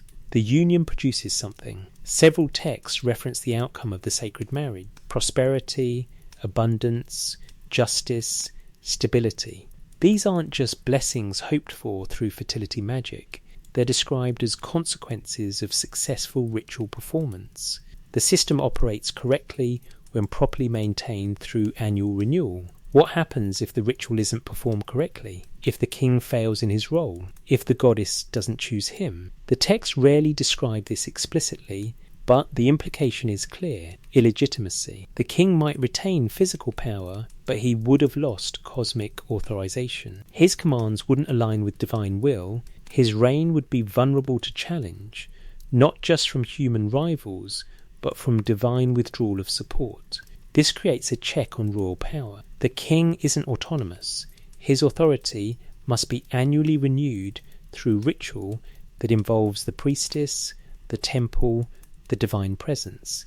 He can't simply declare himself chosen. The ceremony must be successfully performed, with the goddess's choice manifest through proper execution of the rite.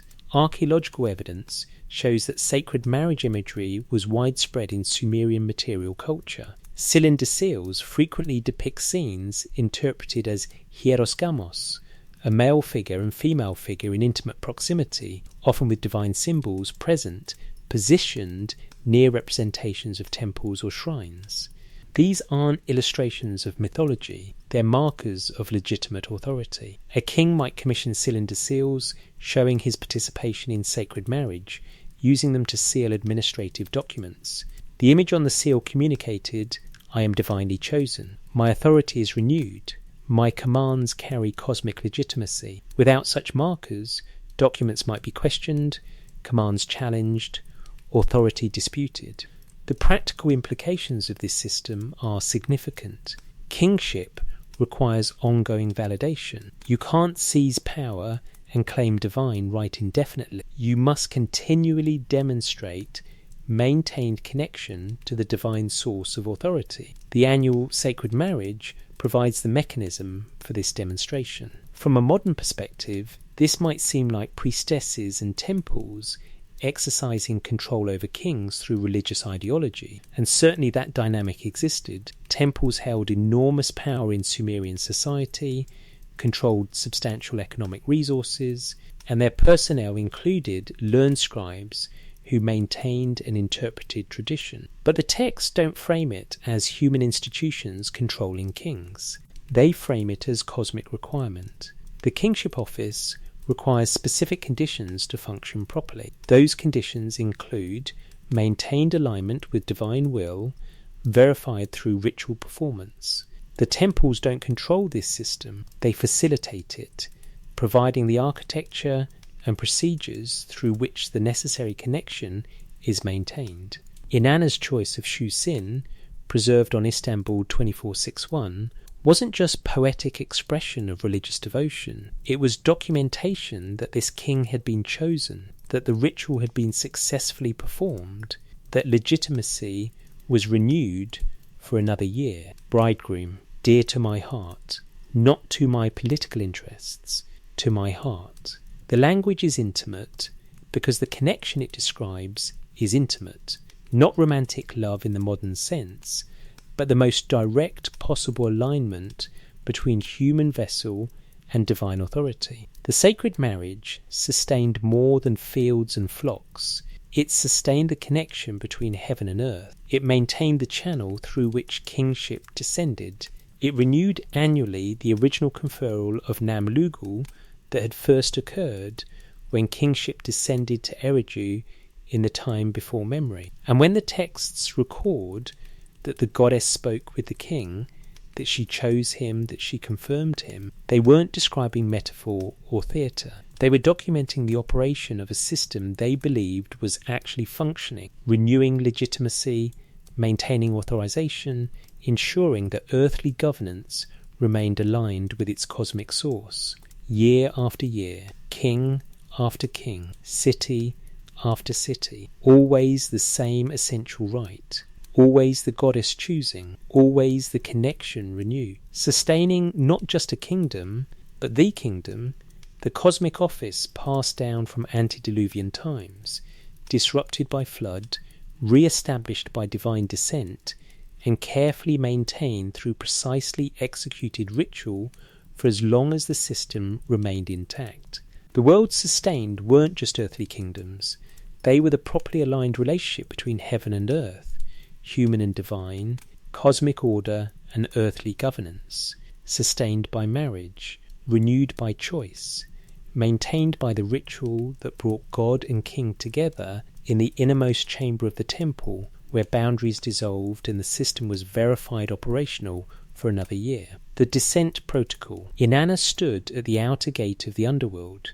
Queen of heaven, goddess of love and war, she had descended from her celestial realm, passed through the upper world, and now approached the realm of her sister Ereshkigal, who ruled the land of no return. The myth of Inanna's descent to the underworld exists in multiple versions across several tablets, compiled by scholars into composite texts. The electronic text corpus of Sumerian literature provides a standard translation based on manuscripts from various periods. The story is compelling as mythology, sibling rivalry, divine pride, transformation through suffering, death and resurrection. But read carefully, it's also something else. It's a procedural document. Inanna approaches the underworld gate and demands entry. This is already unusual. The dead enter the underworld, and occasionally living heroes descend on specific quests. Gods don't typically visit. Inanna's stated reason varies between versions. She claims to attend funeral rites for Ereshkigal's husband, or she simply desires to extend her dominion over this final realm. The gatekeeper Neti reports Inanna's arrival to Ereshkigal. The underworld queen is not pleased, but she doesn't refuse entry. Instead, she gives specific instructions. Let Inanna enter, but according to the ancient rites. Let the 7 gates of the underworld be opened to her one by one, and at each gate let something be removed from her. This is where the text becomes procedural. There are exactly 7 gates. At each gate, exactly 1 item must be removed. The sequence is specified. At the first gate, Neti removes Inanna's crown, the Shugura, crown of the step. At the second gate, he takes her lapis lazuli measuring rod and line. At the third gate, her necklace of lapis lazuli beads. At the fourth gate, the twin stones at her breast. At the fifth gate, her golden ring. At the sixth gate, her lapis lazuli breastplate. At the seventh gate, her royal robe. Inanna enters the underworld throne room stripped of everything. She protests, "What is this?" At each gate she questions, "Why?" The response is always the same, "Be silent, Inanna." The ways of the underworld are perfect. They may not be questioned.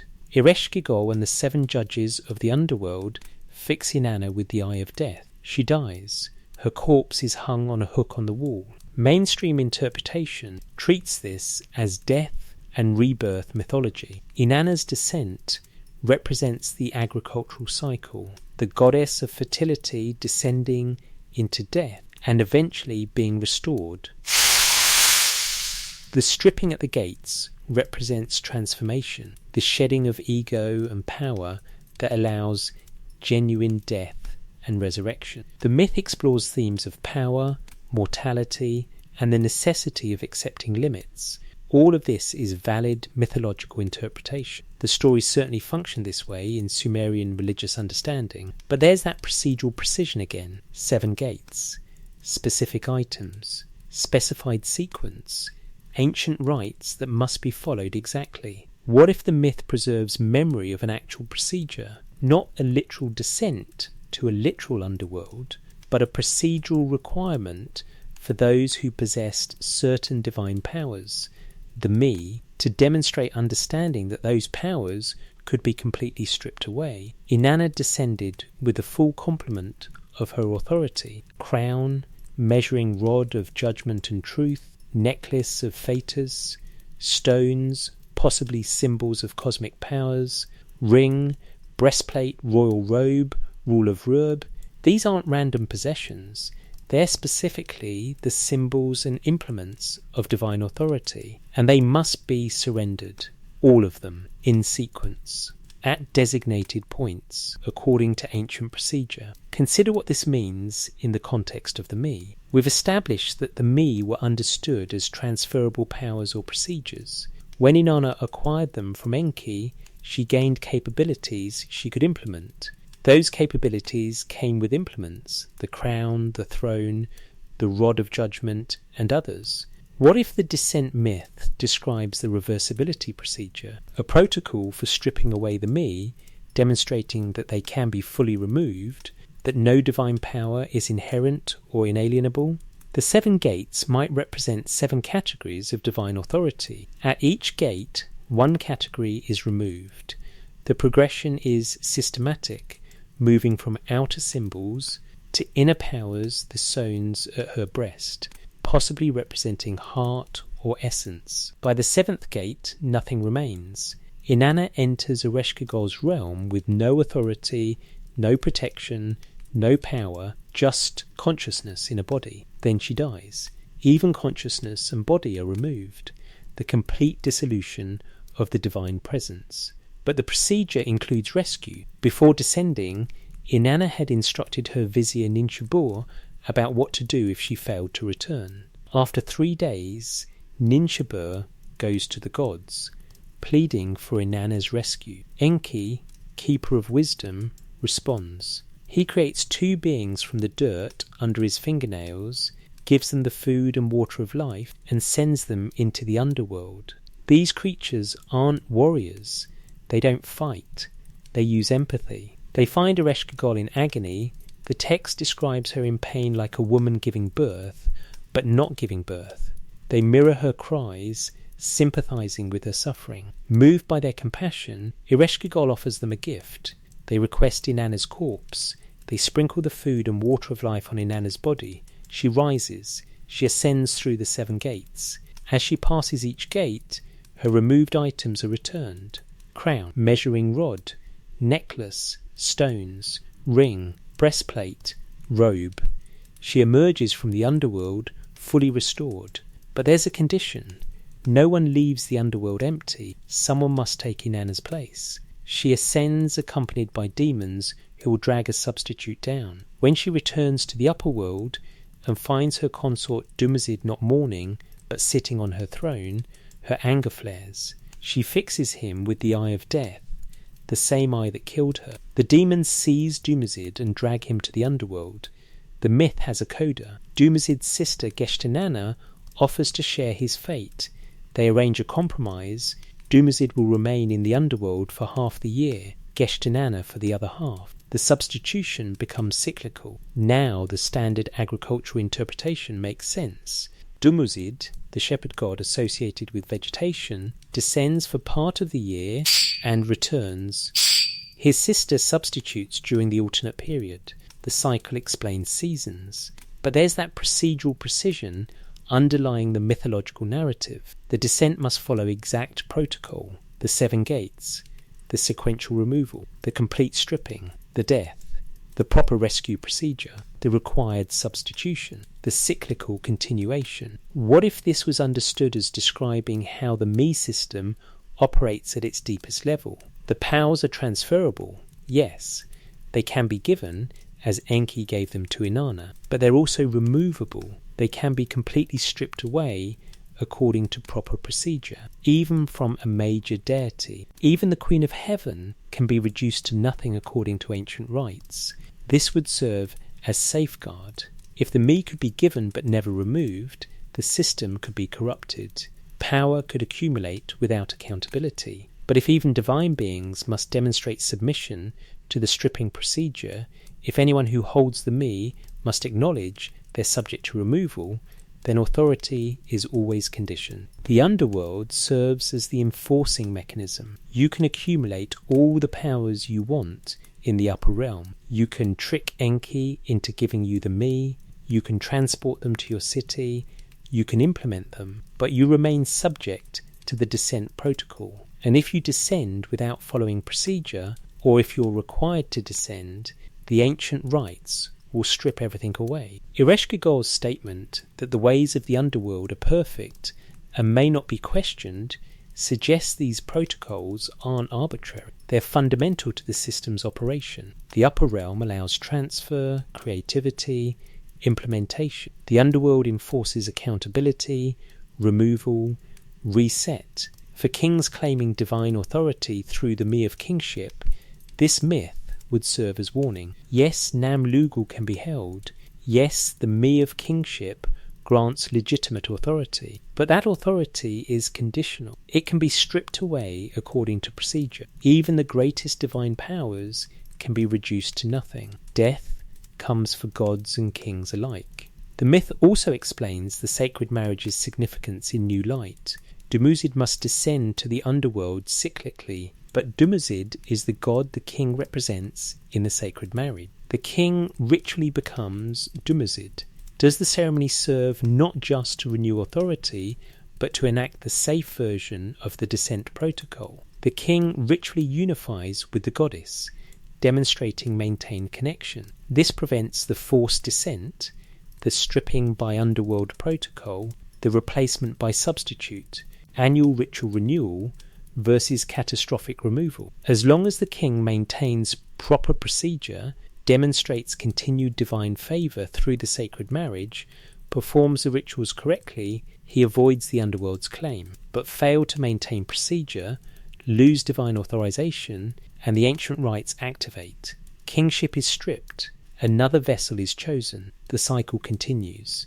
The descent myth would then function as both explanation and warning. Explanation: this is how divine powers operate, transferable but also removable, granted but also conditional, subject to protocols that precede any individual holder's claim. Warning: maintain the system correctly or face systematic removal. Inanna's successful navigation of the descent procedure, entering according to ancient rites, accepting the stripping, enduring death, being rescued by proper procedure, ascending with restoration, demonstrates the protocol works both ways.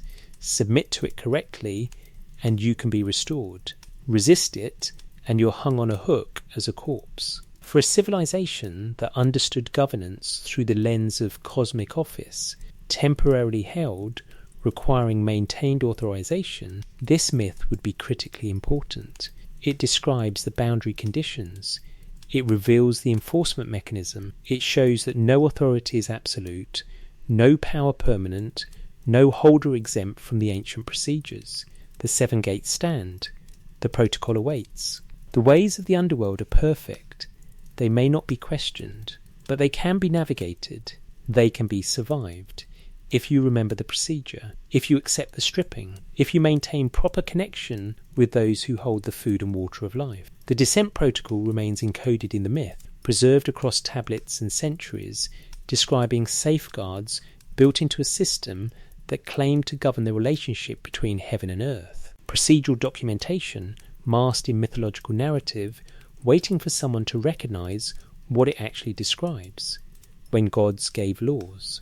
The fragments of the stele are scattered across museums now, pieces held in the University Museum in Philadelphia, the Istanbul Archaeological Museum, and the Louvre. Together, they preserve the oldest known law code, the Code of Ur-Nammu, from approximately 2100 BCE. The stele's upper register shows King Ur-Nammu standing before the seated sun god Shamash. The god extends his hand, holding a rod and ring, ancient symbols of measurement, justice, and divine authority. Ur-Nammu receives them. His posture indicates acceptance, not negotiation. The accompanying text makes the relationship explicit.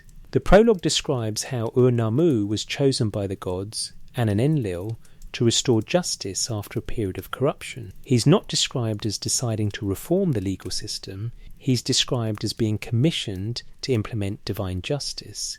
The laws that follow aren't his innovations, they're the standards he's been authorized to enforce. This pattern appears across ancient Near Eastern law codes. The Code of Hammurabi, several centuries later, shows nearly identical imagery. The king standing before the sun god, receiving the legal standards he'll implement. The Code of Lipit-Ishtar, roughly contemporary with Ur-Nammu, uses similar framing language. Even the biblical legal codes describe Moses receiving law on Sinai written by divine hand. The mainstream interpretation is straightforward. Ancient rulers legitimized their laws by claiming divine origin. Human-made legal standards were presented as divinely revealed to enhance their authority and discourage violation. The imagery and language serve political purposes, grounding human legislation in religious framework. This is almost certainly correct at one level. Law codes with divine sanction would be harder to challenge or modify. If the king is merely enforcing what the gods decreed, opposition becomes sacrilege rather than political disagreement. But look at what Ur-Nammu's code actually contains. The laws themselves are sophisticated, assuming complex society with established economy, property rights, standardized currency, and functioning courts. They distinguish between different types of harm, proportionate responses, and circumstances that modify culpability. Law 1. If a man commits a murder, that man must be put to death. Law 2. If a man commits a robbery, he will be killed. Law 3. If a man commits a kidnapping, he is to be imprisoned and pay 15 shekels of silver. The laws continue through dozens of specific scenarios. Injuries receive compensation rather than retaliatory harm.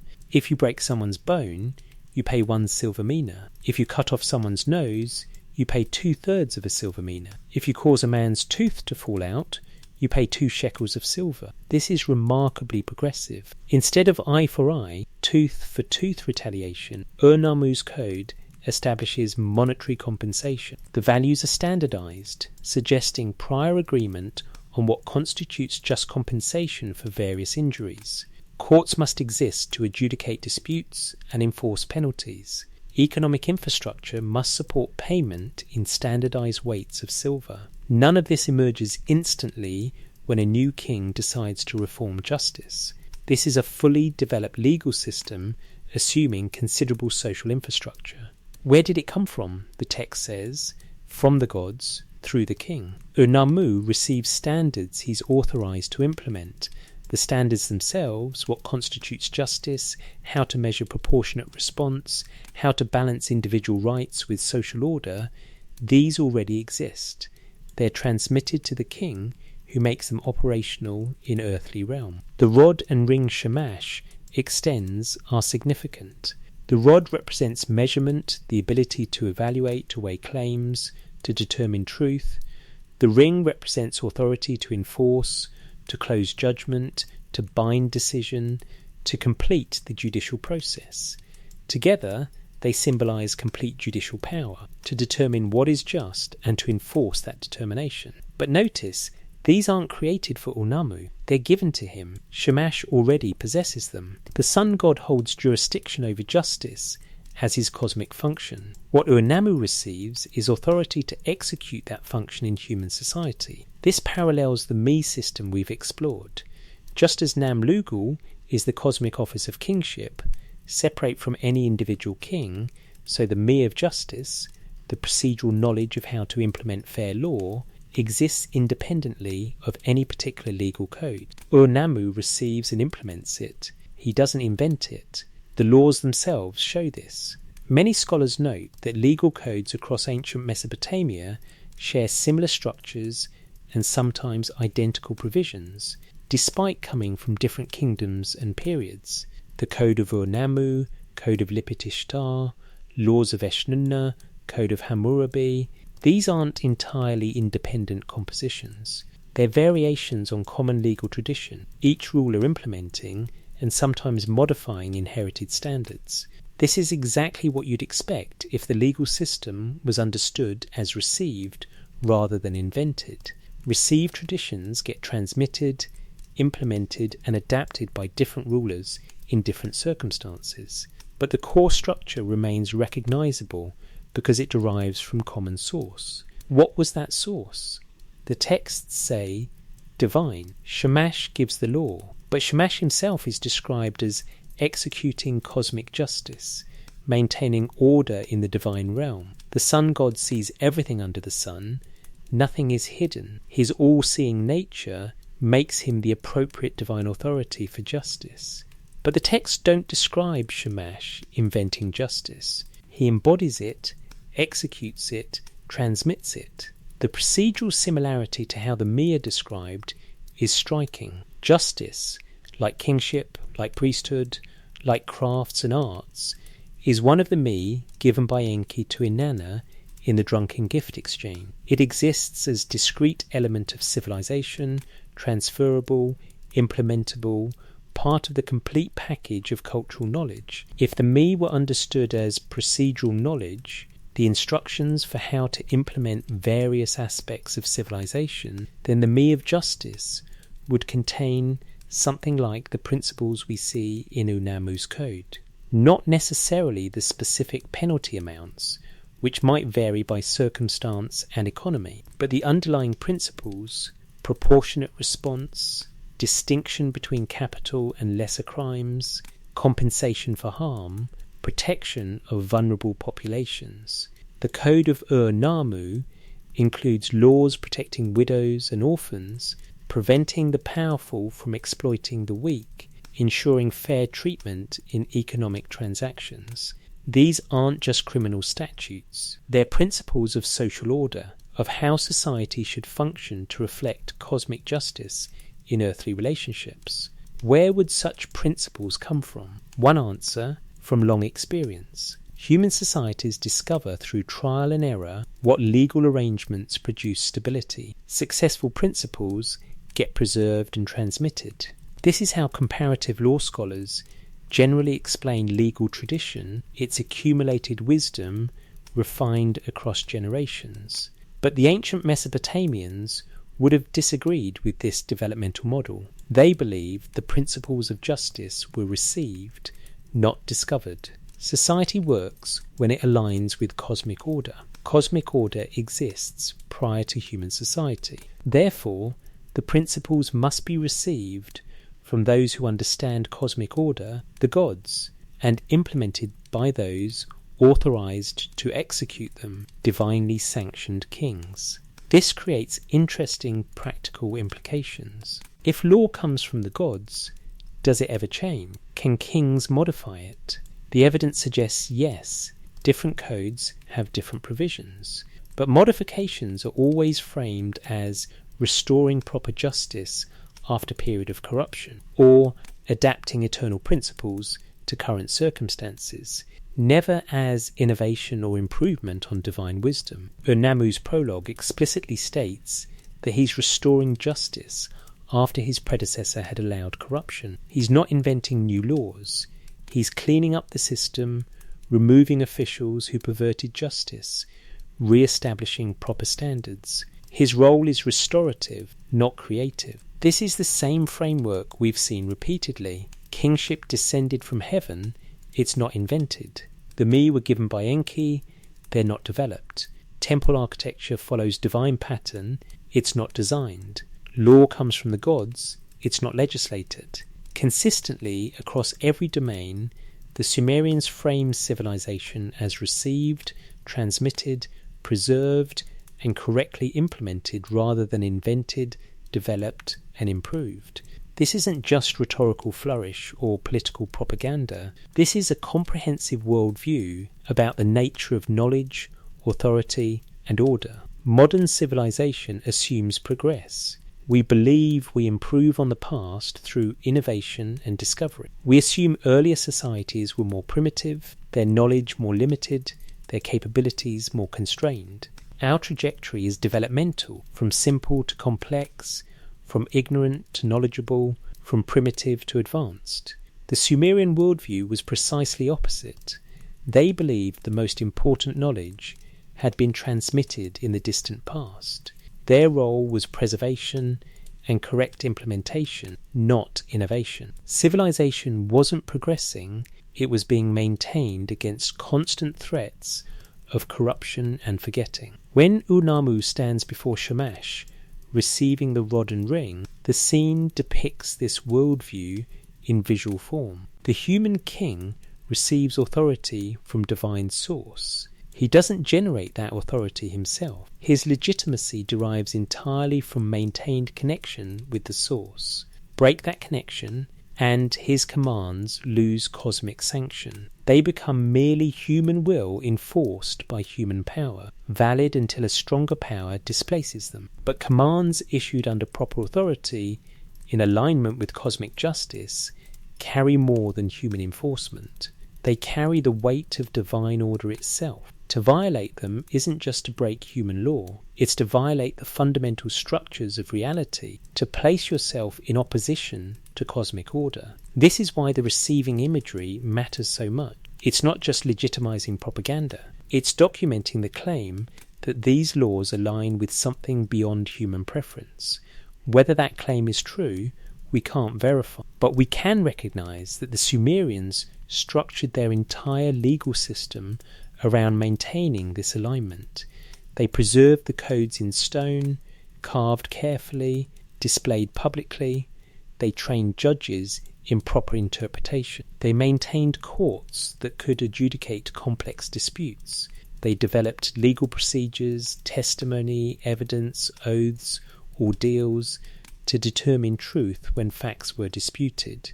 All of this infrastructure served to implement what they believed had been given. The me of justice, transmitted through proper channels, executed by authorized agents, creating earthly reflection of cosmic order. When gods gave laws, in their understanding, they weren't making arbitrary rules. They were transmitting operating principles, the procedures by which human society could align with fundamental reality. Follow them and order emerges.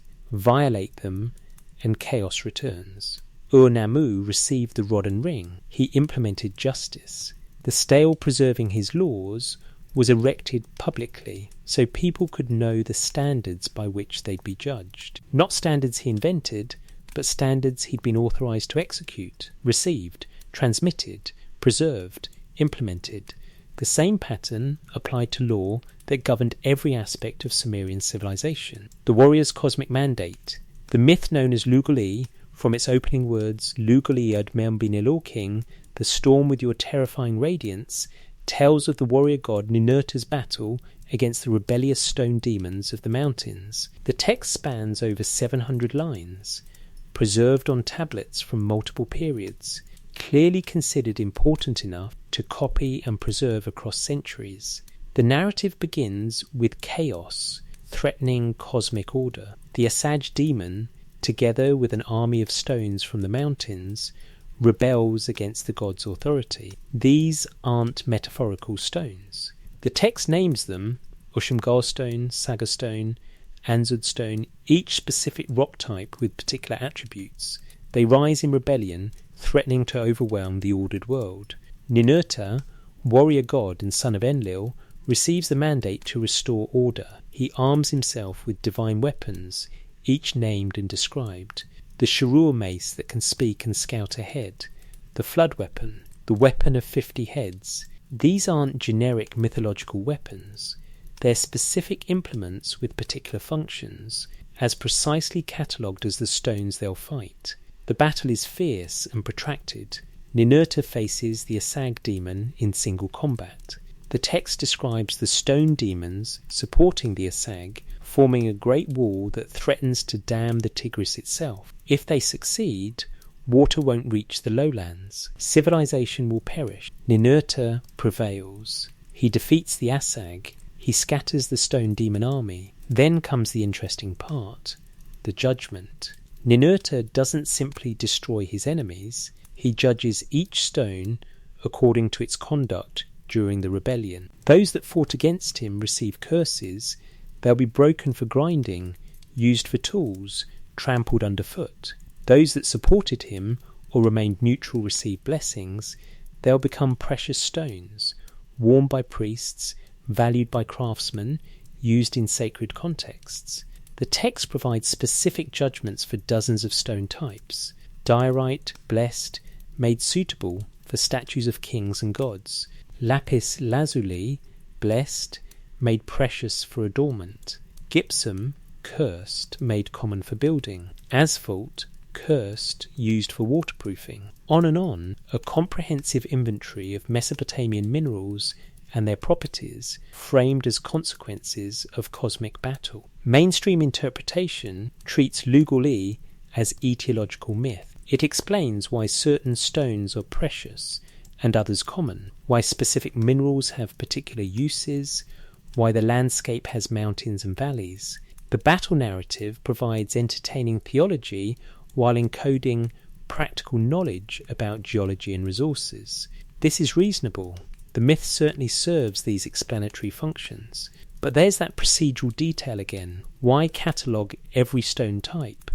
Why specify their uses so precisely? Why frame the warrior god's victory in terms of cosmic judgment and establishment of eternal order? Let's look at what Ninurta actually does in the myth. He receives mandate from Enlil to restore order. He receives specific weapons designed for this task. He executes the mission. He judges the elements involved, establishing permanent categories of use and value. He returns to Enlil, who confirms his victory and bestows further honours. This is a procedural framework for establishing cosmic order through authorised force. Ninurta isn't acting autonomously. He's executing a specific commission from the chief god. His authority to wage this battle, to judge these stones, to reorganise this aspect of reality, all derived from his mandate. The text calls him King's Arm. Ninurta is the executor of divine authority, the enforcer of cosmic order when rebellion threatens the system. His role parallels the human king's role in maintaining earthly order through authorized force. Consider the name the text gives him, Lugal. Ninurta is called king throughout the epic, though he's Enlil's son, not supreme deity. This is Nam-Lugal again, not describing Ninurta's inherent nature, but his cosmic office. He holds the kingship function in the realm of warriors and enforcement. The me of kingship, we've established, includes authority to maintain order. That authority sometimes requires force. The human king had warrior function, defending the city, suppressing rebellion, maintaining boundaries.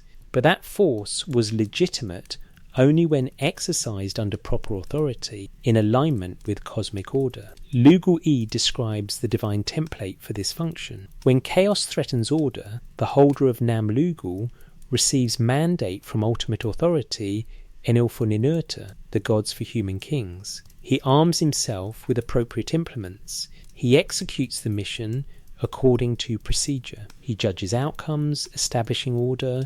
He returns to the authority who commissioned him, who confirms success. This is how authorized force operates. Not arbitrary violence, but systematic execution of commissioned order maintenance.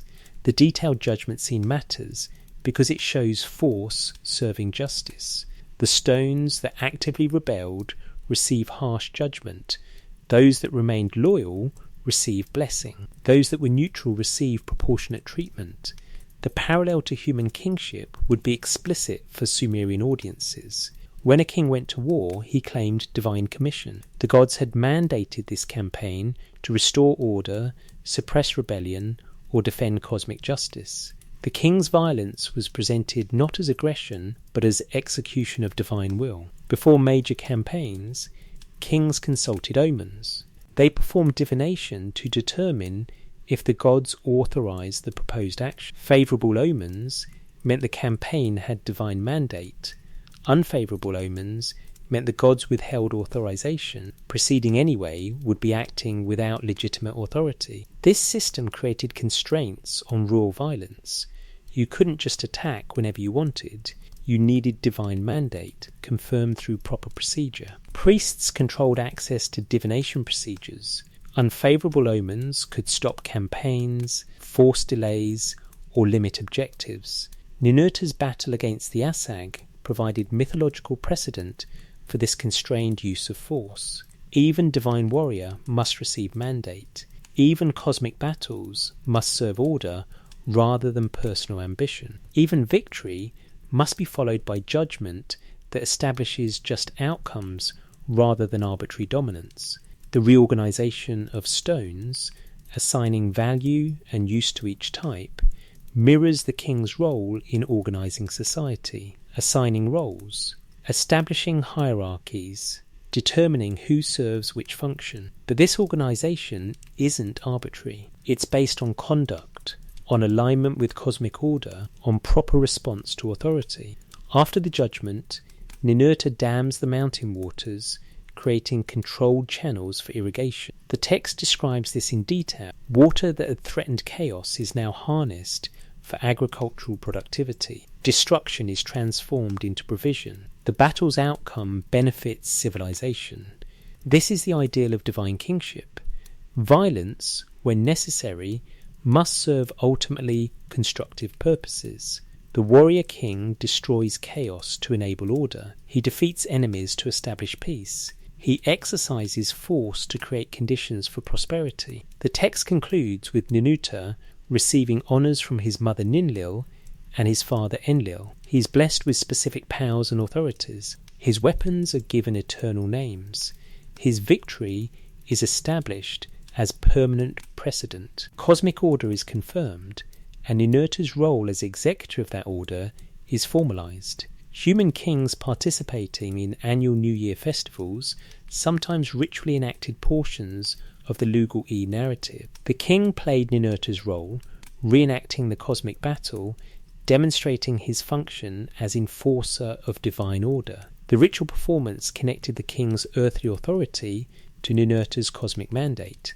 This wasn't just theatre, it was procedural verification. Just as the sacred marriage verified the king's connection to Inanna, the Lugal-E enactment verified his connection to Ninurta, his authorization to use force, his mandate to maintain order, his function as warrior king executing divine will. The Me of kingship included warrior function. That function operated under strict procedural constraints.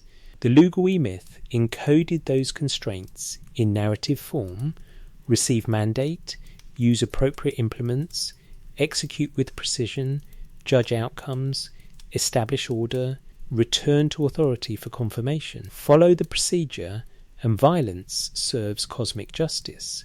Violate the procedure, and you're just another rebellious force that will eventually face judgment, like the Asag demon. The warrior's cosmic mandate wasn't blank check for aggression. It was precisely bounded authorization, transmitted through proper channels, executed according to established patterns, always ultimately accountable to higher authority. Ninurta returned to his father after victory. Human kings, holding his cosmic office in earthly realm, understood themselves as similarly accountable. Their force was borrowed, delegated, conditioned on maintained alignment with divine order. The myth preserved the template.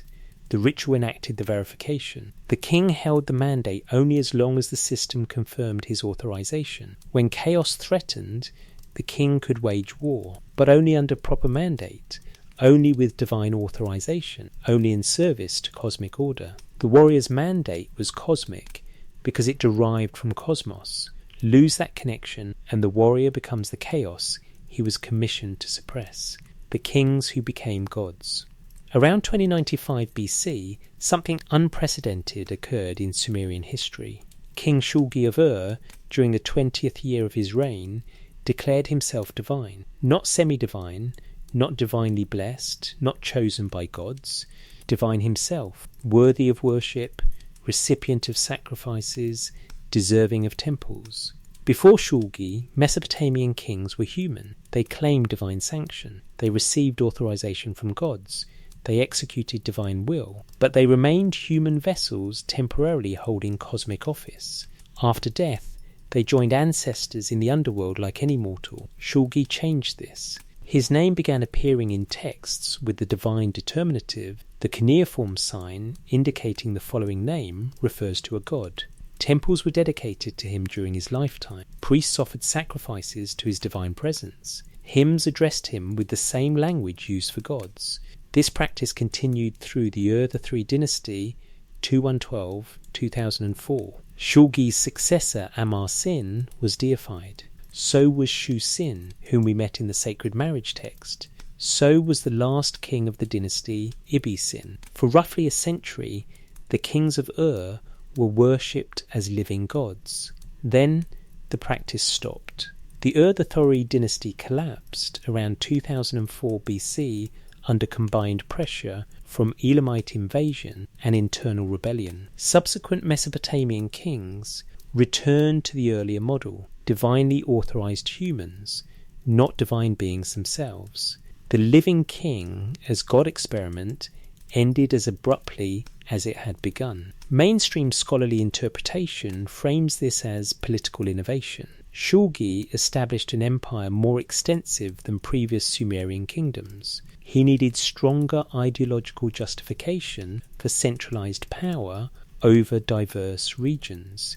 Deification served this purpose. If the king isn't just authorized by gods, but is himself divine, then obedience to his commands becomes religious duty, not just civic obligation. When the empire collapsed, the ideological justification collapsed with it. Successor states returned to traditional models because the deification had been tied to Ur's political dominance.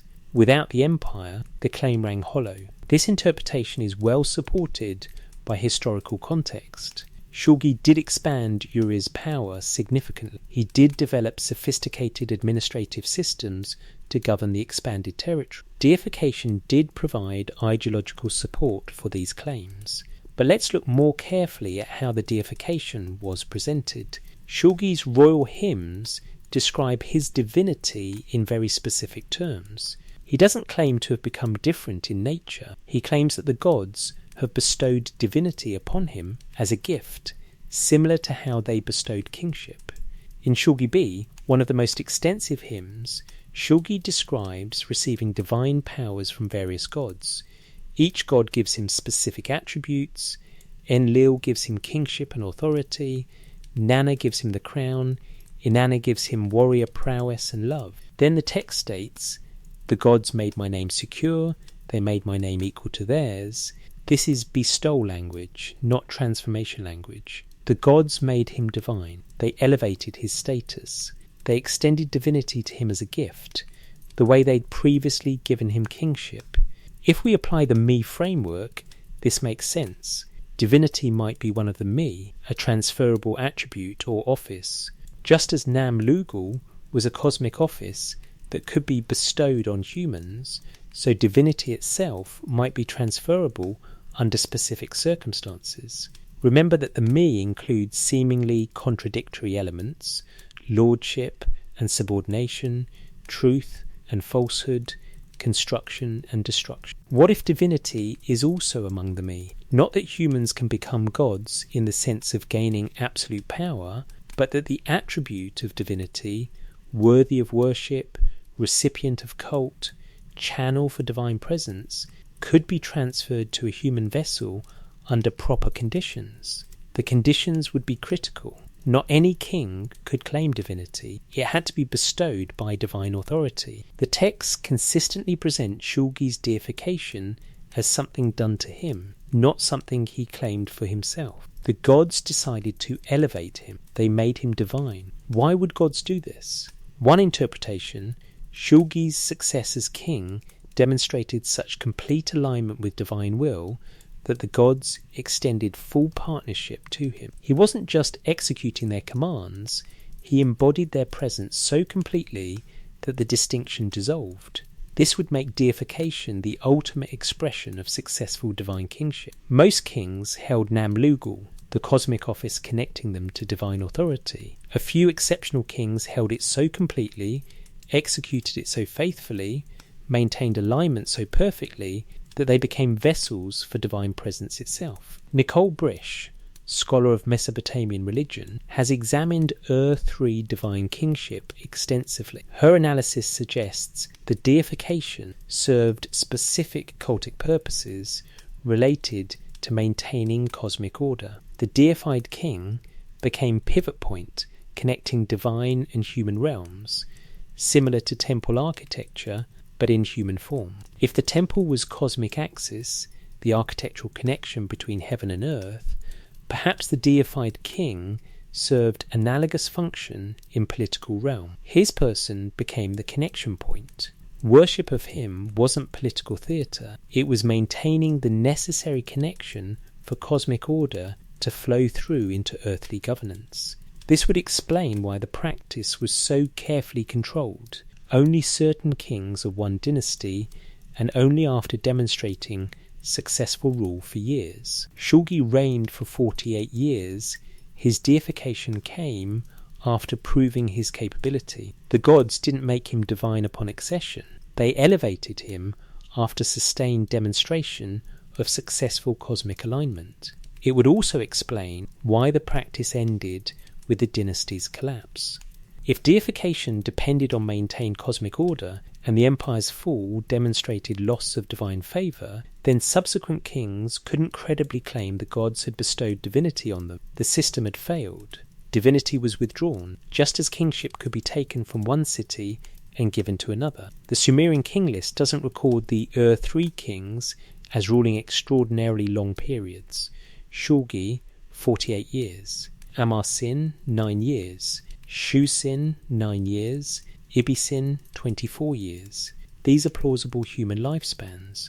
Deification didn't grant biological immortality or impossible longevity. It granted cultic status, ritual function, symbolic role as divine presence in human realm. After Ibi-Sin's fall, no Mesopotamian king successfully claimed living divinity again. A few tried. Naram-Sin of Akkad had attempted deification centuries earlier, but his empire also collapsed, and later traditions viewed his claim as hubris, punished by gods. The pattern held, deification required not just royal claim, but sustained divine authorization demonstrated through successful rule and eventual validation by other states. What if the Ur-3 experiment was attempting to implement something from deeper tradition? What if the antediluvian kings, those impossibly long-reigning figures from before the flood, had been understood as deified humans, not biological immortals, but humans who'd achieved complete alignment with cosmic order and therefore held divine status? This is speculation, but it would explain the pattern. Before the flood, kings were divine or semi-divine, reigned for enormous periods, embodied complete alignment with heaven. The flood disrupted this. Post-flood kings were human, holding delegated authority, requiring maintained connection through ritual. Then Shulgi achieved sufficient alignment that the gods restored the older pattern, divine kingship, in the fuller sense, where the king becomes divine presence. But the restoration was temporary. Only one dynasty maintained it, and only for a century. Whatever conditions enabled antediluvian divine kingship no longer existed in stable form. The system had degraded. The best that could be achieved was temporary restoration, carefully controlled, dependent on specific circumstances that eventually failed. After Ur-3 collapsed, Mesopotamian kingship returned to the intermediary model permanently. Kings were human. They received authorization from gods. They maintained connection through ritual. But they didn't become gods. That capability had been lost, or had been tried and found unsustainable in current conditions. The texts preserving this experiment tell us several things. First, the Sumerians believed divinity was transferable under specific conditions. Second, they believed this had been done successfully in their recent past. Third, they believed it ultimately failed, requiring return to earlier models. Fourth, they considered the experiment important enough to document extensively. Dozens of hymns, administrative texts, and theological compositions reference the divine kings. This wasn't forgotten or suppressed. It was preserved as precedent, evidence that full divine kingship had been attempted, achieved temporarily, but couldn't be sustained. The question of why not would occupy Mesopotamian theological speculation for subsequent centuries. Was the cosmos itself degrading, making complete divine-human alignment progressively more difficult? Had critical knowledge been lost despite preservation efforts? Were humans becoming less capable of holding divine presence? Had the gods withdrawn certain possibilities? The texts don't provide clear answers. What they preserve is the pattern: divine kingship achieved, divine kingship lost, divine kingship partially restored, divine kingship lost again. Each iteration slightly diminished, each restoration temporary, the trajectory pointing toward progressive separation of divine and human realms. The kings who became gods demonstrated it was possible. Their dynasty's collapse demonstrated it wasn't sustainable. The tradition preserved both achievements and limitations, documenting humanity's furthest successful reach toward complete alignment with cosmic order and its inevitable return to more constrained conditions. Shulgi ruled for 48 years as divine king. His hymns describe absolute authority, perfect justice, universal adoration. His administrative records show efficient governance, extensive building projects, maintained stability. Then his successors reigned for progressively shorter periods. Then the empire fragmented. Then foreign powers invaded. Then the dynasty ended. The gods had made his name equal to theirs, but only temporarily, only under specific conditions, only within the constraints of a degrading system that could approximate but not fully restore what had been lost when the flood swept over the land and the antediluvian pattern was broken. The knowledge keepers. Step back. Look at the pattern. Before the flood, kingship descends from heaven to Eridu, city of Enki the wisdom keeper. 8 kings rule through periods represented by impossibly large numbers. The system operates continuously until catastrophic disruption. After the flood, kingship descends again, this time to Kish. Post-Diluvian kings rule for progressively shorter periods. The Me of civilization, preserved through Enki's warning to Ziusudra, enable reconstruction. Cities are rebuilt. Knowledge is implemented. The system continues, but it's more fragile. The architectural template, temples built according to revealed specifications, oriented with astronomical precision, reconstructed repeatedly in the same pattern. Ziggurats create connection between heaven and earth. The physical infrastructure maintains cosmic alignment.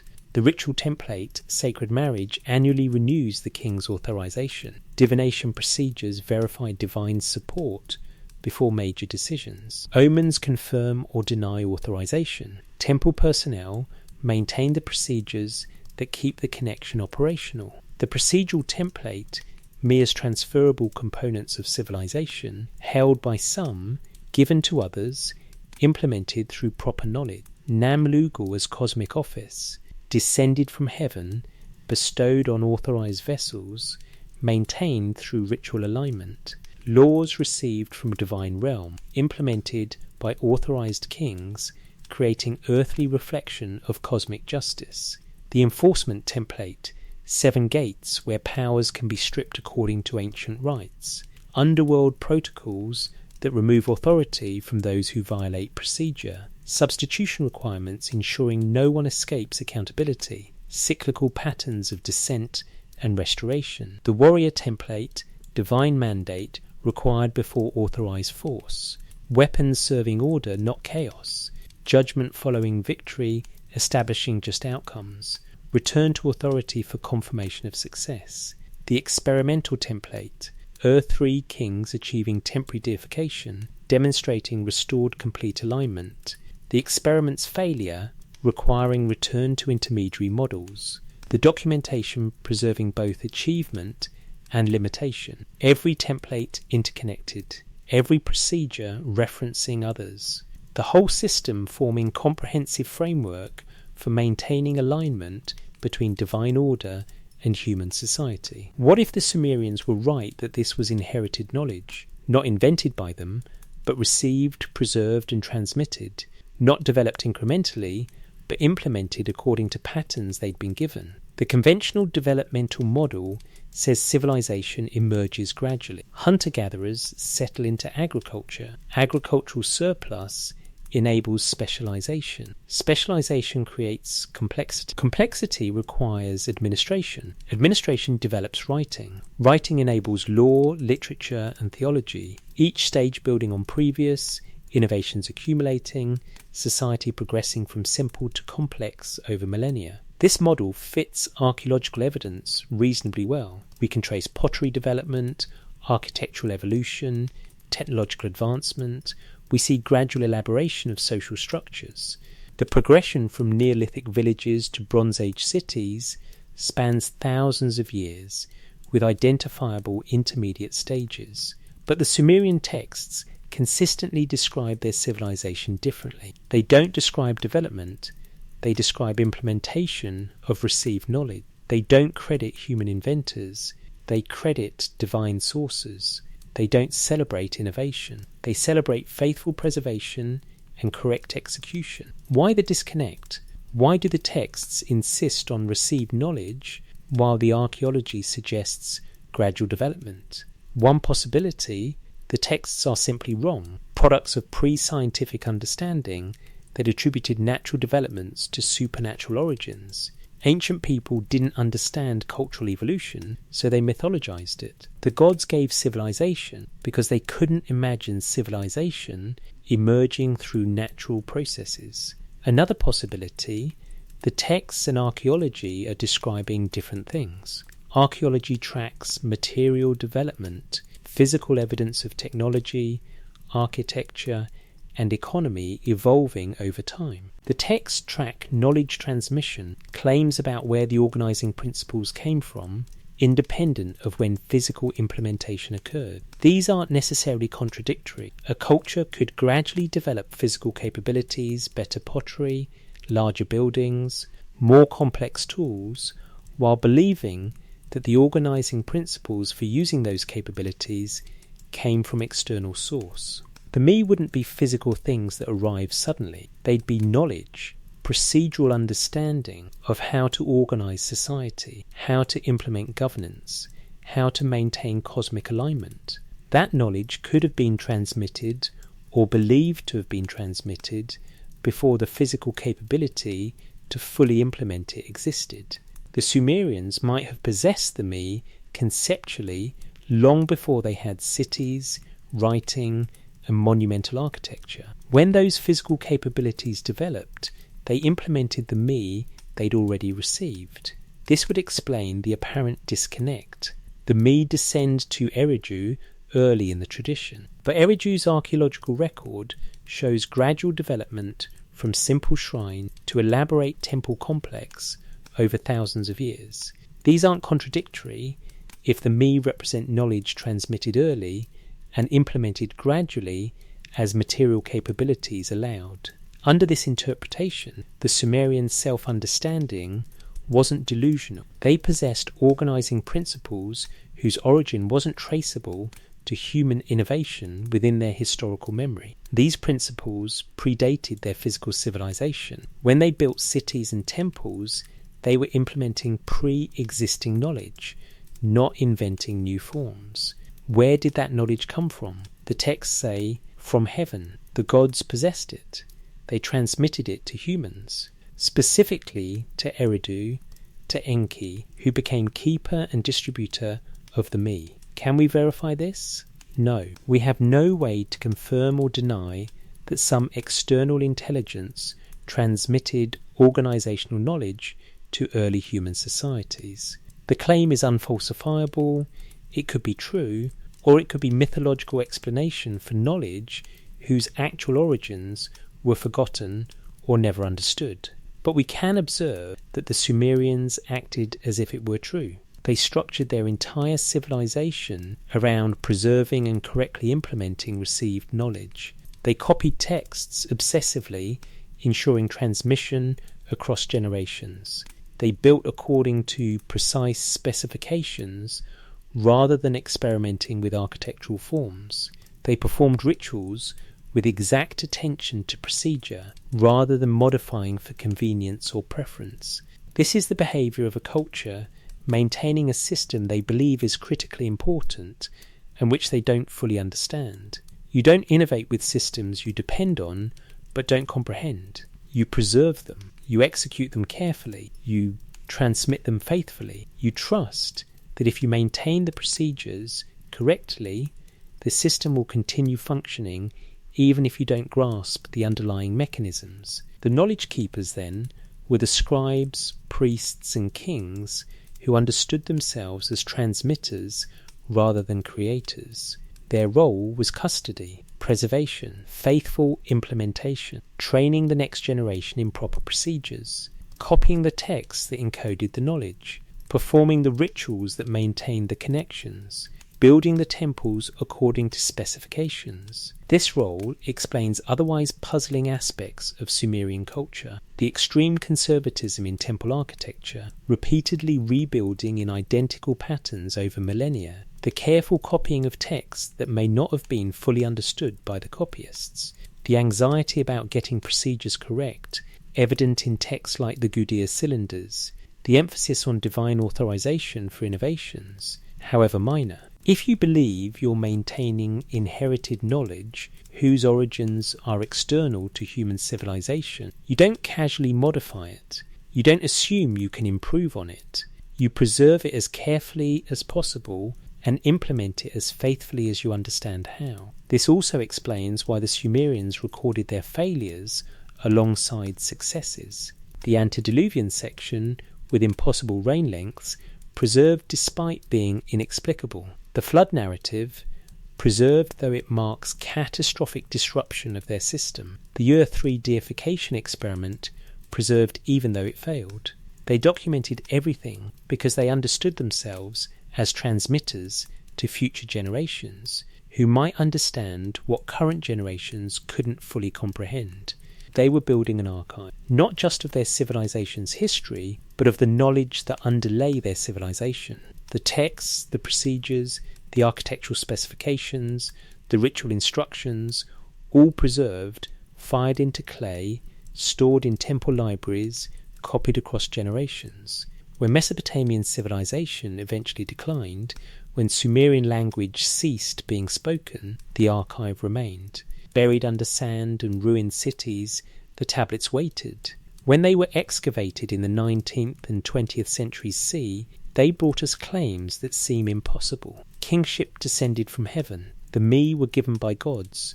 Divine knowledge was transmitted to human keepers. Civilization isn't human invention, it's human implementation of received instruction. We can dismiss these claims as primitive theology, or we can recognize that the Sumerians themselves were uncertain about origins, which is why they preserved so much documentation. They recorded their own questions alongside their traditions.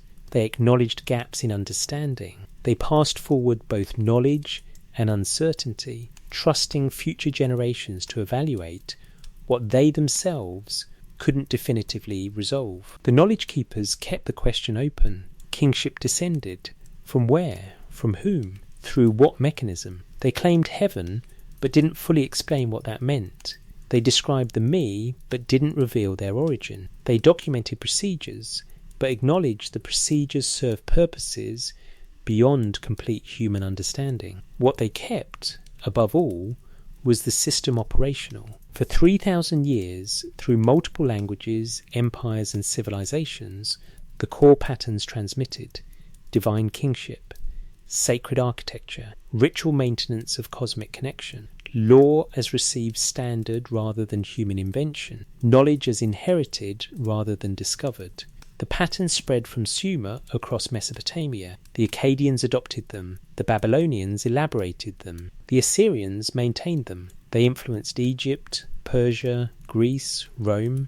Elements of Sumerian cosmic kingship echo through medieval divine right monarchy, through temple architecture worldwide, through legal traditions claiming authority beyond human legislation. The knowledge keepers succeeded in their transmission. The patterns survived. The questions survived.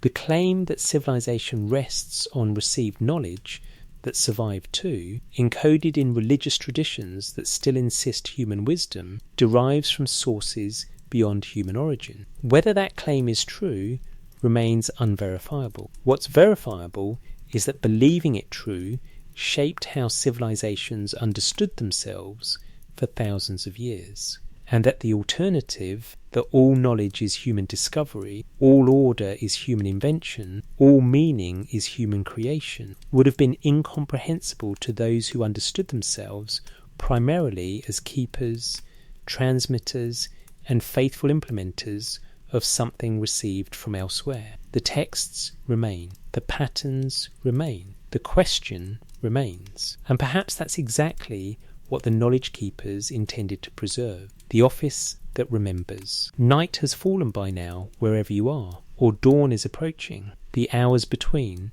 when the world settles and the mind quiets, when ancient questions feel less strange, more possible, when the weight of clay tablets in museum vaults seems less like artifacts and more like messages. Return with me to the Ashmolean, to the World Blundell Prism, to those first lines incised 4,000 years ago.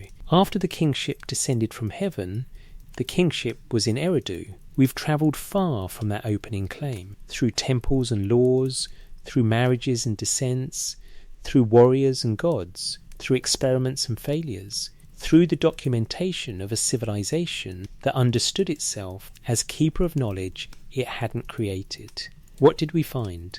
Not proof. The texts can't prove their claims about divine origin. 4,000 years of dust and silence separate us from the Sumerians who pressed these wedges into clay. We can't verify whether kingship actually descended from anywhere. We can't confirm the me were transmitted rather than developed. We can't validate that cosmic order exists independently of human imagination. But we found something else. We found consistency. Not the consistency of propaganda. Propaganda typically contains contradictions when examined across multiple sources and long time spans. We found the consistency of a functioning system maintained across centuries, implemented by multiple cities and dynasties, preserving the same fundamental patterns despite political fragmentation and cultural change. That consistency suggests the Sumerians weren't simply inventing convenient religious justifications for political power. They were maintaining something they believed was real, something they believed mattered, something they believed would stop working if they didn't preserve and implement it correctly. Nam Lugal, the cosmic office. Not kingship as personal power, but kingship as assigned function, a role temporarily held, requiring maintained authorization subject to withdrawal when alignment failed. What would change if we took this seriously? Not as historical fact necessarily, but as alternative framework for understanding authority. Modern politics assumes authority derives from consent or force. Democratic governments claim legitimacy through elections, authority from below granted by the governed. Authoritarian governments claim legitimacy through power, authority from strength, maintained by control. Both models locate authority's source in human realm. Either human agreement or human domination makes governance legitimate. The Sumerian model proposes something different. Authority derives from alignment. Not alignment with human preferences, but alignment with patterns that exist independently of human will. You can't seize this authority, only receive it. You can't create it, only maintain it. You can't control it, only serve as its vessel. This isn't theology necessarily. Replace divine order with natural law or cosmic principles or fundamental reality, and the framework remains the same. Authority is legitimate when it aligns with something beyond human construction. When that alignment breaks, authority becomes mere power, temporarily effective, ultimately unstable. The Sumerian procedures, the rituals, the divination, the architectural specifications, the legal codes all serve to maintain and verify alignment. They weren't magic ensuring divine favour, they were quality control procedures testing whether the system remained operational. When the sacred marriage was successfully performed, it demonstrated the goddess still chose this king. When omens were favourable, they indicated divine authorization continued. When temples stood according to specification, they maintained the architectural connection. When laws reflected cosmic justice, society operated in alignment. When any of these procedures failed, when ritual went wrong, when omens turned unfavourable, when temples collapsed, when justice perverted, the system signalled misalignment. Authority was failing. Nam-Lugal was withdrawing. Time to correct course, or accept that kingship would transfer elsewhere. This created accountability beyond human enforcement. A king who ruled justly, maintained rituals, built according to specification, and consulted divine, could legitimately hold authority even against powerful opposition. A king who violated these requirements lacked legitimate authority even if he commanded armies and controlled wealth. The knowledge keepers, the scribes and priests who maintained the procedures, served as the system's operators.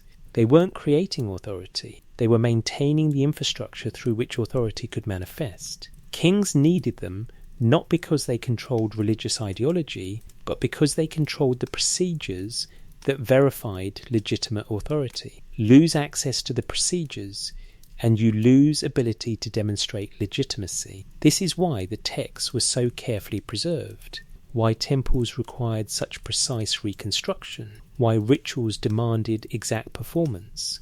The procedures maintained the system. Without them, kingship might continue as mere power, but it wouldn't be Nam-Lugal, the cosmic office connected to its source. When Mesopotamian civilization declined, when cities fell and dynasties ended, the knowledge keepers continued their work. They kept copying texts. They maintained whatever temples survived. They preserved the knowledge of how the system was supposed to function, even when political circumstances prevented proper implementation. Because they understood their role as larger than serving current rulers, they were transmitting to the future, ensuring that even if this kingdom fell, even if this dynasty ended, even if catastrophe came again, as it had with the flood, the next generation would have access to the knowledge needed to rebuild. The tablets they fired and stored in temple libraries were time capsules, not just recording their present, but preserving their past and providing for their future. The knowledge would survive even if the civilization didn't. And it did survive. When 19th century archaeologists excavated Mesopotamian sites, they found libraries. When 20th century scholars deciphered cuneiform, they recovered texts. The knowledge keepers' transmission succeeded across a gap of 2,000 years of silence. The knowledge they preserved became accessible again to civilizations that had forgotten the Sumerians existed. What was transmitted? The claim that kingship descended from heaven. That civilization rests on received knowledge. That authority derives from cosmic alignment. That humans can serve as vessels for something beyond human origin. That the office remembers what the individuals forget. These claims can't be proven. But they also can't be dismissed without confronting why a sophisticated civilization dedicated enormous resources to maintaining them across millennia. Either the Sumerians were engaged in an elaborate collective delusion, or they were preserving understanding of something real that we've lost the framework to recognize. The office that remembers. Nam-Lugal continuing even when individual kings fail. The me preserved even when individual keepers die. The cosmic pattern maintained even when earthly implementations falter. Memory embedded in the structure itself, not dependent on biological continuity. This is the final implication of the Sumerian worldview. Knowledge doesn't have to be continuously rediscovered. It can be preserved across gaps. If the procedures are maintained, if the texts are copied, if the architecture follows specification, then even after catastrophic loss, the system can be restored. Because the system isn't ultimately human. It descended from elsewhere. It exists independently. Humans implement it, but don't originate it. And because the source remains, restoration remains possible, no matter how complete the disruption. The antediluvian kings ruled before the flood. The flood destroyed their civilization. But kingship descended again. The me were preserved through Enki's warning. The knowledge survived. Civilization was rebuilt. The system continued. If that happened once, it could happen again. This is the hope encoded in the Sumerian texts. Not naive optimism, but structural confidence. The office remembers. The knowledge can be recovered. Alignment can be restored. You've listened for hours to these ancient claims. You've heard the evidence from tablets and temples, from laws and hymns, from myths and administrative records. You've seen the pattern of a civilization that understood itself as keeper of inherited knowledge, implementing received procedures, maintaining cosmic alignment through careful preservation and faithful execution. What you do with that is yours to decide. Dismiss it as primitive theology, accept it as hidden truth, hold it as possibility worth considering. The Sumerians would understand any of these responses. They preserved questions alongside answers. They documented uncertainty alongside procedure. They transmitted both knowledge and mystery. The World Blundell Prism remains in its climate-controlled case. The cuneiform remains legible. The claim remains clear. After the kingship descended from heaven, the kingship was in Eridu. Perhaps it still is. In some form we've forgotten how to recognise. Perhaps the office continues, waiting for vessels who remember the procedures. Perhaps the knowledge keeper's work isn't finished, just waiting for the next generation to understand what was preserved. Or perhaps it's exactly what it appears. Remarkable human civilization, sophisticated religious thought, elaborate political ideology, preserving impressive cultural achievements through poetry and myth. Either way, they succeeded in making you think about it. 4,000 years later, in the quiet hours, you're contemplating whether kingship descended from heaven, whether knowledge can be inherited rather than discovered, whether cosmic order exists independently of human construction, whether alignment with something beyond ourselves is possible or necessary or real. The knowledge keepers transmitted these questions successfully. They're with you now, in the silent hours as they intended. Rest with them. Let the patterns settle. The ancient world is patient. The questions remain. The office remembers. And somewhere in museum vaults across the world, clay tablets wait, fired hard, inscribed clearly, preserving claims that changed how civilizations understood the source of legitimate authority, perhaps waiting for the civilization that will finally understand what the Sumerians so carefully preserved, or perhaps satisfied that the transmission succeeded. The knowledge reached you, the patterns were recognized, the questions were raised, and that was always the purpose of the knowledge keepers, not to force belief, not to prove claims, but to transmit faithfully, trust the pattern, and let each generation decide what the evidence means. The evidence is before you, the pattern is clear, the implications are vast, the choice is yours. Sleep well. The cosmic office continues, whether or not we recognize it. The ancient patterns persist, whether or not we implement them. The knowledge waits, preserved in clay and stone, for those who remember how to read it. The Sumerians would be satisfied. They preserved their knowledge. They transmitted their questions. They built systems that outlasted their civilization. And somewhere in the quiet dark, the office of kingship remembers. Not waiting for new kings, perhaps, but waiting for someone to understand what kingship was supposed to be, what it descended from, what it preserved, what it transmitted. After the kingship descended from heaven, the claim remains, the question remains, the possibility remains. Rest in it.